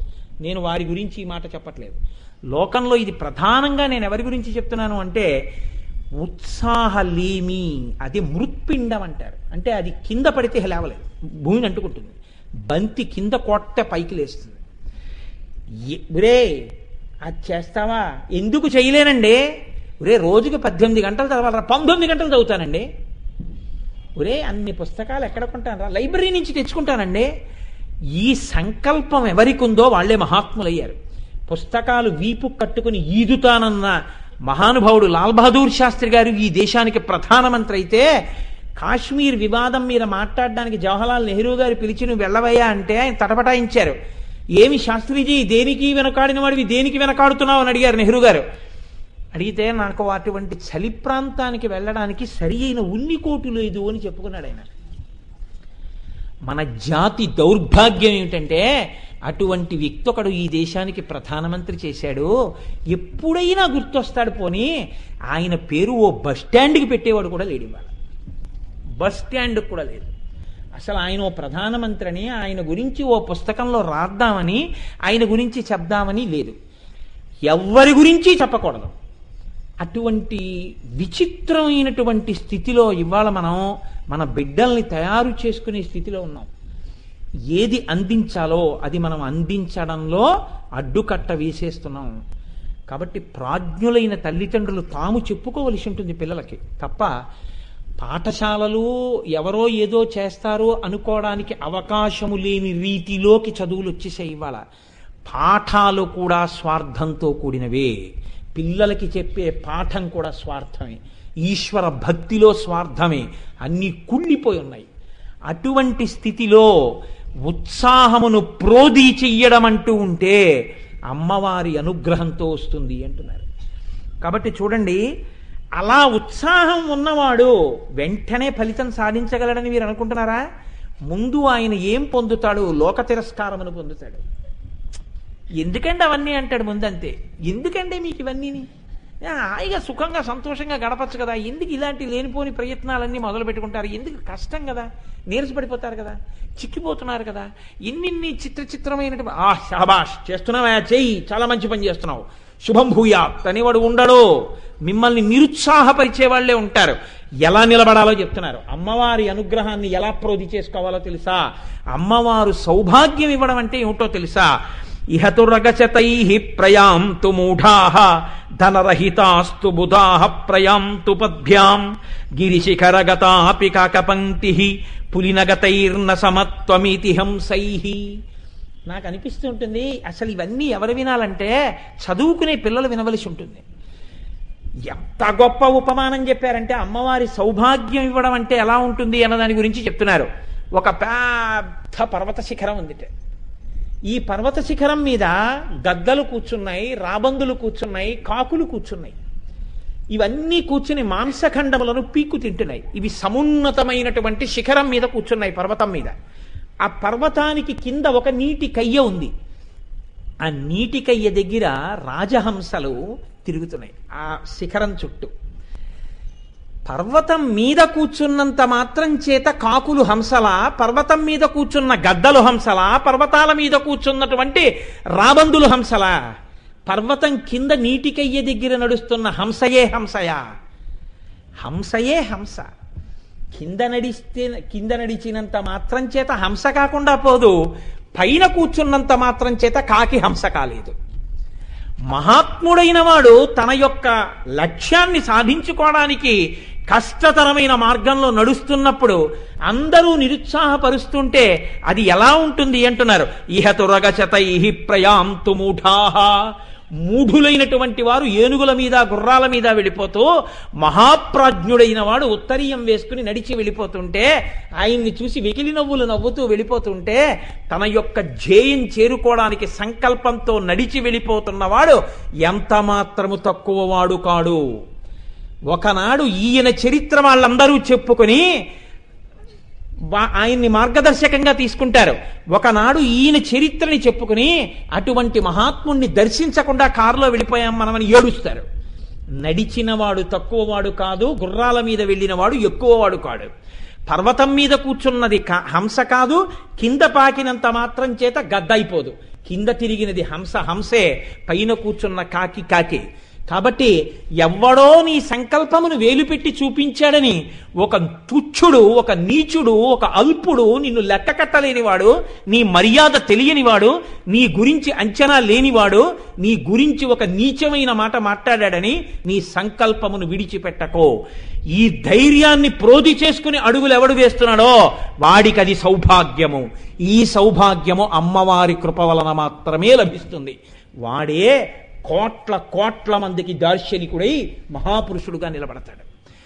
అలా ఉండగలగడం గాంధీలు కోట్ల మంది ఉండరు, ఒక్కరే ఉంటారు మహాత్మా గాంధీ. లాల్ బహదూర్ శాస్త్రులు కోట్ల మంది ఉండరు, ఒక్కరే ఉంటారు లాల్ బహదూర్ శాస్త్రి. శంకరాచార్యులు వారు లక్షల మంది ఉండరు, ఒక్కరే ఉంటారు ఆదిశంకరులు. చంద్రశేఖర పరమాచార్యాలు లక్షల మంది ఉండరు, ఒక్కరే ఉంటారు పరమాచార్య. లోకంలో కాకులు గుంపులుగా తిరగచ్చు, హంస మాత్రం ఒక్కటే ఉంటుంది. హంసలు ఒకటో రెండో ఉంటాయి. అలా ఉండగలగాలంటే అమ్మవారి అనుగ్రహం ఎవడికి కలిగిందో వాడు మహాత్ముడై నిలబడగలుగుతున్నాడు. వాడు అందరూ అన్నిటి యందు మగ్నమైతే త్రోసిరాదని తాను నిలబడగలుగుతున్నాడు. ఈ నిలబడగలగడమే అమ్మవారి సౌభాగ్యము. ఇది నువ్వు నోచుకోవడానికి, నువ్వు మహాత్ముడివి కావడానికి, పతనం అయిపోకుండా ఉండడానికి, మెట్లెక్కడమే నీకు రావడానికి ఆవిడికి నువ్వు నమస్కరిస్తూ ఉండవలసిందే. అది ఆగిందో పడిపోతావంతే.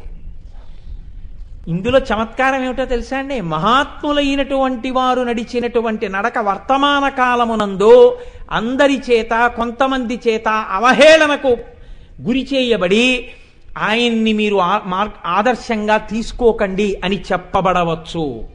కానీ కాలము యొక్క పరీక్ష యందు నిలబడి ఆయన తాను మహాత్ముడిని నిరూపించుకున్న నాడు యుగాలు మారిపోయినా ఆయన్ని మీరు ఆదర్శంగా తీసుకుంటారు.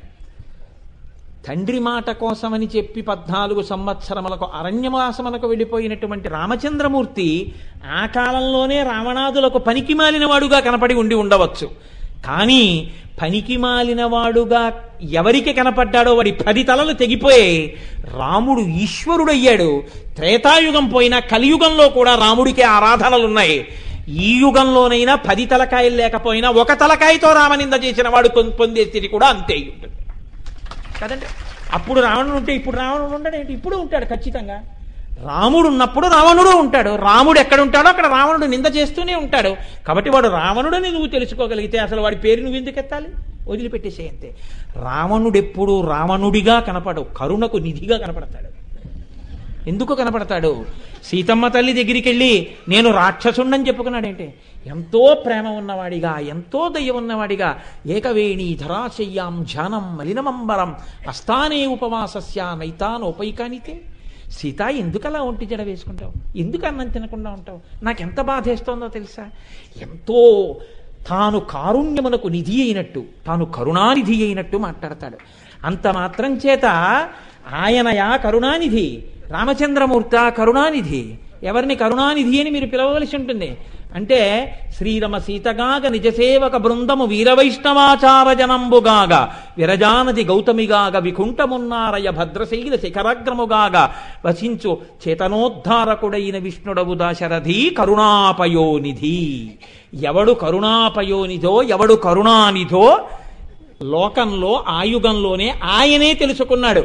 కరుణానిధిగా కనపడిన వాడు రావణుడు. కరుణానిధిగా మాట్లాడి కరుణానిధి రావణుడని తర్వాత నిరూపింపబడ్డాడు. కొంతమంది ఇంకోళ్ళు తెలుసుకోవలసిన అవసరం లేకుండా నిరూపించేసుకుంటుంటారు మాటల్లో అలా నిరూపించుకోవడమే కరుణానిధినని చెప్పుకుని రావణ ప్రవృత్తి కలిగి ఉండుట. అంటే నేను ఏ వ్యక్తిని గురించి చెప్పట్లేదండి, ఒక తత్వం గురించి చెప్తున్నానని మీరు గుర్తుపట్టండి కదండి. ఒక తత్వాన్ని కదా నేను ఆవిష్కరించినది. నేనే వ్యక్తుల గురించి నాకెందుకు? నేనేం వ్యక్తుల గురించి మాట్లాడటలేదు. ఒక కారుణ్య తత్వంలా కనపడడం రావణ తత్వంలా ఉంటుంది కొందరి యందు. రామతత్వం ఇన్ని మాటలు మాట్లాడకపోయినా నిజమైన కారుణ్య నిధిగా ఉంటుంది అని నేను చెప్పానని తెలుసుకోండి. మీరు దానికేవో చిలవల పొలవల అల్లకండి. కాబట్టి ఇటువంటి స్థితి కలగడం, అలా నిలబడగలగడం సౌభాగ్యం. అది అమ్మవారి అనుగ్రహం అంటున్నారు. ఇదండి నిజమైన సౌభాగ్యం. ఈ పూనిక కలగలేదనుకోండి, అలా మీరు నిలబడలేకపోతున్నారంటే అమ్మవారి సౌభాగ్యం మీకు కలగలేదు. మీరు ఇంకా బాగా పట్టుకోవాలి ఆవిడ పాదాలను. అమ్మా నీ సౌభాగ్యం నా ఎందు ఎప్పుడు ప్రసరిస్తుందమ్మా అని అడగాలి. ఎంత గొప్ప మాట అంటారో చూడండి. అందులో ప్రథమ వయసి పీతం తోయమల్పం స్మరంతః శిరసి నిహిత భారా నారికేళానరాణాం సలిలమృతకల్పం దద్యురాజీవితాంతం నహి కృతముపకారం సాధవో విస్మరంతి. మహాత్ముడైనటువంటి వాడికి ఉండేటటువంటి లక్షణాలు, అసలు అటువంటి ఉత్సాహం, అటువంటి సంకల్ప బలం ఒక వ్యక్తి యందు ప్రచోదనం అవ్వడానికి నిప్పు కణిక ఉంటే కదా మీరు ఊదడం. అసలు అది నిప్పు కణికే కానప్పుడు తడిసిపోయినటువంటి కట్టెలు అక్కడ పెట్టి మీరు ఎంత ఊదితే అందులో మంట రాసుకుంటుంది? అవి పోని పొడి కట్టెలైతే ఓ దాని మీద ఒకటి రుద్దితే మంట పుడుతుంది. తడిసిపోయిన కట్టెల్ని మీరు ఎంతకని రాజేస్తారు? రాజెయ్యలేరు. ఏదో ఒక్క సుగుణాన్ని నీ అంత నువ్వుగా అలవాటు చేసుకుంటే అమ్మవారి అనుగ్రహం దాన్ని బట్టి నిన్ను పూర్ణం చేసేయగలదు. మీరు చూడండి ఎంత గొప్ప ఉపమానం వేశారండి మహానుభావులు. ఆశ్చర్యం చదువుతుంటే ఏమి చమత్కారం రా అనిపిస్తుంది. లోకంలో ఓ తుమ్మ చెట్టు ఉంది. తుమ్మ చెట్టుకి నీళ్లు పోశారు, అది కొంచెం పెద్దదైంది. ఇప్పుడు మీరు నీళ్లు పోయలేదు. వర్షాలు పడితే అదే మొండిగా పెరిగింది. మీరు నీళ్లు పొయ్యగానే అది ముందు ఆ నీళ్లని ఆధారం చేసుకుని వేసింది ముల్లే. నీళ్లు పోసిన వాడికి ముల్లే గుచ్చుతుంది, అది దూడకి ముల్లే గుచ్చుతుంది. దాని జీవిత పర్యంతమో ముళ్ళు గుచ్చడం తప్ప దానికి ఇంకోటి రాదు. ఒక కొబ్బరి మొక్కకి మీరు దోషి నీళ్లు పోశారు. ఒడిలిపోతున్నటువంటి కొబ్బరి మొక్కకి దోషుడు నీళ్లు పోస్తే నిలదొక్కున్న కొబ్బరి మొక్క దోషుడు నీళ్ల యొక్క గొప్పతనం, దాహాన్ని తీర్చగలిగిన గొప్పతనాన్ని గుర్తుపెట్టుకుంది. తాను అంతెత్తు పెరిగిపోయింది. అంతెత్తు పెరిగిపోయినా ఎక్కడో భూమిలో ఉన్నటువంటి నీటిని తాను మెల్లమెల్లగా పైకి తీసుకెళ్ళి శుభ్రంగా శుద్ధం చేసి చిన్న పిసరు వాసన రాకుండా తన యొక్క బొండంలోకి పెట్టి పూర్తిగా కప్పేసిన ఆ చీకట్లో ఉండిపోయిన నీరు వాసన రాకుండా ఆ బొండం తీసి నీళ్లు తాగితే చలవ చేసేటట్టుగా, దాహం తీరేటట్టుగా, తీయగా ఉండేటట్టుగా ఇన్ని చారెడు నీళ్లు తాగిన కొబ్బరి మొక్క ఆ నీటి గౌరవాన్ని గుర్తు పెట్టుకుని తాను బతికున్నంత కాలం కొబ్బరి బొండాల బరువు తల మీద పెట్టుకుని లోకానికంతటికి సుభిక్షమైన కొబ్బరి నీటినిచ్చినట్టు లోకంలో ఏదో ఒకటి చూసి ఇంత సుగుణాన్ని తాను మహాత్ముడైపోతాడు. ఆ లోకంలో ఉన్నటువంటి మహాత్ముడు కావలసిన వ్యక్తి. అసలు లోకంలో ఎప్పుడూ మంచి అన్నది కనపడకుండా ఎప్పుడెప్పుడు అవకాశం వస్తే అప్పుడప్పుడు చెడువైపుకే మళ్ళీ ఆకర్షితుడవుతుంటాడు వేరొకడు. అది వాడి బలహీనత, వాడు బాగుపడ్డవు. అది తుమ్మ మొక్క.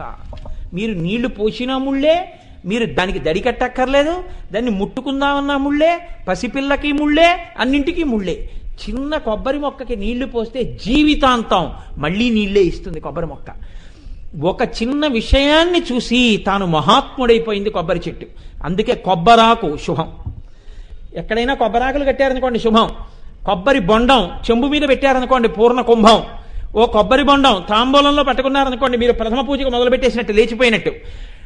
ఆఖరికి పెళ్లి కూతురు వస్తోంది అనుకోండి, బుట్టలో కూర్చుని ఒళ్ళో కొబ్బరి బొండం పెట్టుకుని వస్తుంది.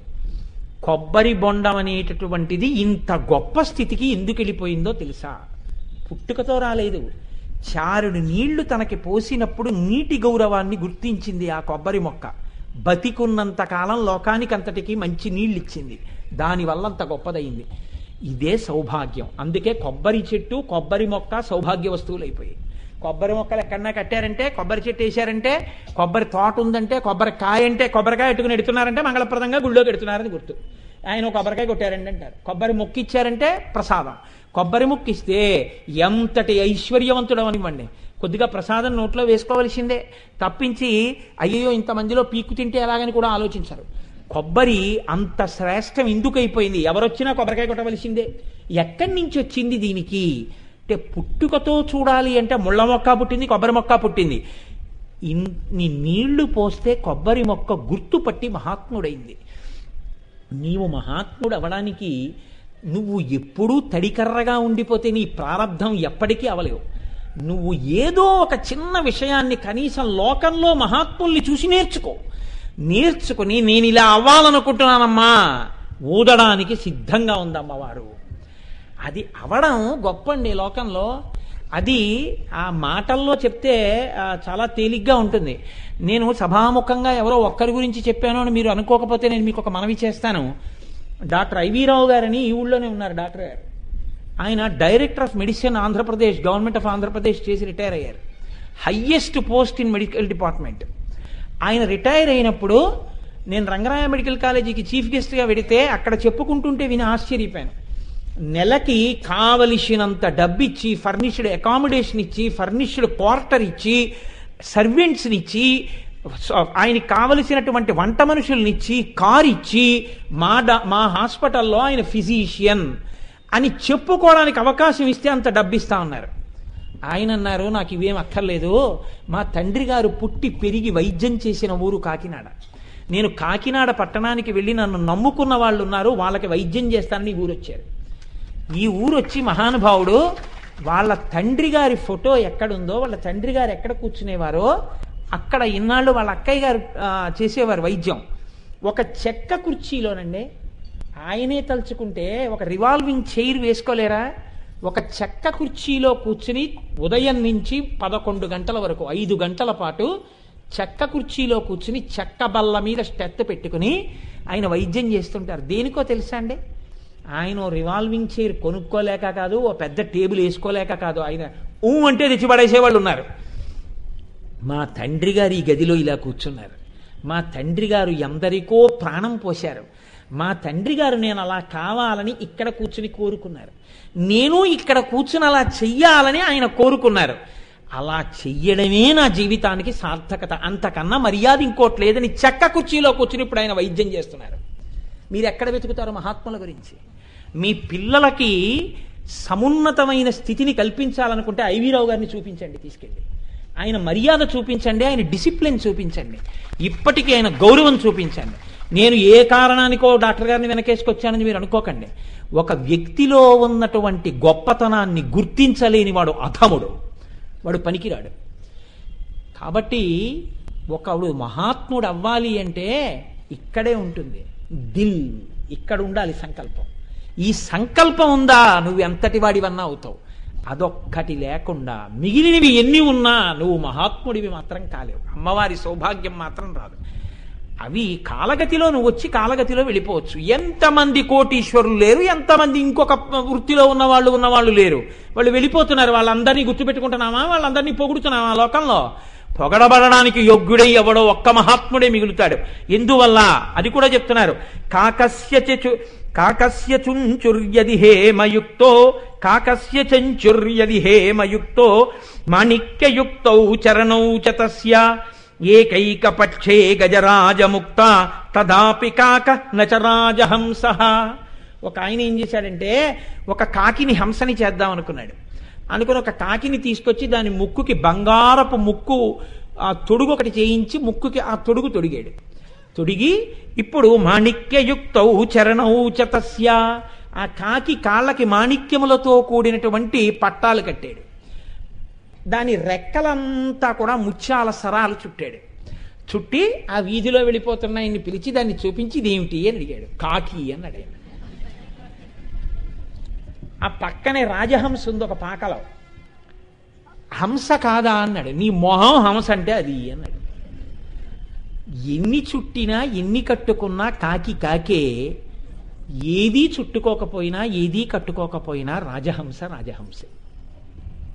రాజహంస కావడం అంటే పై మెరుగుల చేత రాజహంస కాదు, లోపల మెరుగు చేత రాజహంస అవుతుంది. లోపలి మెరుగు అమ్మవారిచ్చే సౌభాగ్యం, భక్త సౌభాగ్యదాయిని. ఆ తల్లి ఎవరిని అనుగ్రహించిందో వాళ్ళని అటువంటి స్థితికి పెంచుతుంది. ఈ నామం అయిపోయింది అనుకుంటున్నారేమో, నాకేం తృప్తి లేదు. ఎందుకో తెలుసా అండి? ఒక్క విషయం చెప్పి పూర్తి చేస్తాను. అమ్మవారుట ఈ లోకంలో ఒక పరీక్ష పెడుతుంది.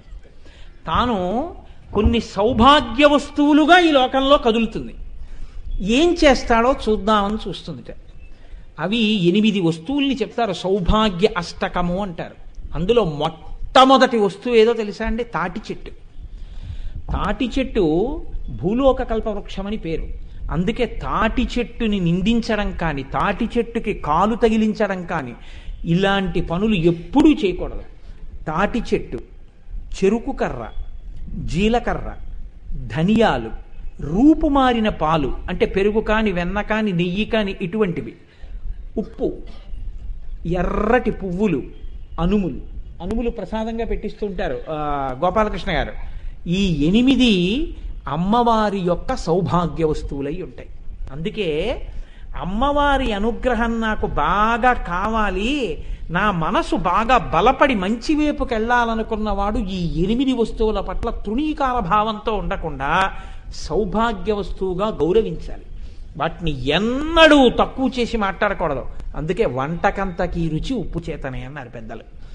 ఈ 8 అమ్మవారు సౌభాగ్యమును ప్రకటించడానికి హేతువులుగా ఈ లోకంలో మీరు చూడడానికి వస్తువులుగా ప్రకటన చేసింది ఆవిడ. అందుకే ఈ 8 పరమ పూజనీయమై అమ్మవారి యొక్క సౌభాగ్య అష్టకముగా పేరు పొంది వాటిని పరమ మర్యాదతో మనం చూడవలసి ఉంటుంది. అందుకే సౌభాగ్యం అంటే పిల్లకి భర్త దీర్ఘాయుష్మంతుడు కావడం, పిల్ల సత్సంతానమును పొందడం, తామరతంపరగా వంశం వృద్ధి చెందడం అని మీరు చెప్పవలసి వచ్చినప్పుడు పిల్ల ఈ దీంట్లోకి వెళ్ళడానికి ఎప్పుడు తయారైనట్టు? పిల్లవాడి కంటే స్నాతకం. పిల్ల ఎప్పుడు తయారైనట్టు? పెళ్లి కూతుర్ని చేసినప్పుడు. పెళ్లి కూతుర్ని చేసామంటాం. పెళ్లి కూతురు వైదిక క్రియ కాదు.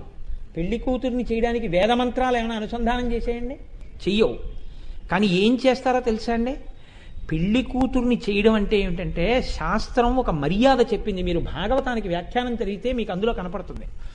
పెళ్లి కూతుర్ని చేసినప్పుడు సువాసిని తీసుకొచ్చి చెరుకు కర్రలు దానం చేయించాలి. అపూపములంటే బెల్లంతో వండినటువంటి బూరెలు అప్పాలు చేయించి పెళ్లి కూతురుతో దానం చేయించాలి. ఆ రోజు ఆ అమ్మాయి లలితా సహస్రంతో కుంకుమార్చన చేసుకోవాలి. తండ్రి ఐశ్వర్యవంతుడైతే కొద్ది మందికైనా శతమానాలతో ఉన్న మంగళసూత్రాలు, నల్లపూసల గొలుసులు దానం చేయించాలి, మట్టెలు దానం చేయించాలి, చెరుకు కర్రలు దానం చేయించాలి. అలాగే ఇప్పుడు నేను చెప్పిన సౌభాగ్య వస్తువుల్లో అనుములు వండి అనుములు సువాసినుల చేతిలో పెట్టి వాళ్ళు తినేటట్టుగా చెయ్యాలి. ఇలాంటి పనులు చేస్తే రుక్మిణీ కళ్యాణానికి ముందు రుక్మిణీదేవి ఈ పనులు చేసింది. పెళ్లి కూతుర్ని చేసినప్పుడు కన్యాదాత ఇవి చేయిస్తాడు. ఇవి చేయిస్తే ఏమవుతుందంటే సౌభాగ్య వస్తువులను సౌభాగ్యమును పొంది ఉన్నటువంటి సువాసినుల చేతి ఇస్తే అవి సౌభాగ్య వస్తువులు ముట్టుకుని సౌభాగ్యవతులకు ఇచ్చింది కాబట్టి ఆమె సౌభాగ్యవతి అవుతుంది. ఆమె చక్కగా దీర్ఘాయుష్మంతుడైనటువంటి భర్తతో హాయిగా సంతోషంగా పరమానందంగా జీవితాన్ని గడిపి పుత్రపౌత్రాభివృద్ధిగా బ్రతకగలిగినటువంటి అవకాశం కలుగుతుంది. అందుకే అవకాశం ఉన్నప్పుడల్లా పురుషుడు తన భార్య చేత ఇవి దానం చేయిస్తూ ఉండాలి. అవి దానం చేయిస్తూ ఉంటే భార్య ఎన్నడూ గుండెలు బాదుకుని ఏడవలసిన అగత్యం ఏర్పడదు. ఇవి సౌభాగ్య వస్తువులు. ఇవి కనపడినా మర్యాదగా ఉండాలి, కనపడినప్పుడు గౌరవంగా ఉండాలి. అందుకే పెద్దలు ఎంత మాట చెప్తారో తెలుసా అండి? ఆహార పదార్థమునందు ఉప్పు తక్కువైందని నిందించరాదు.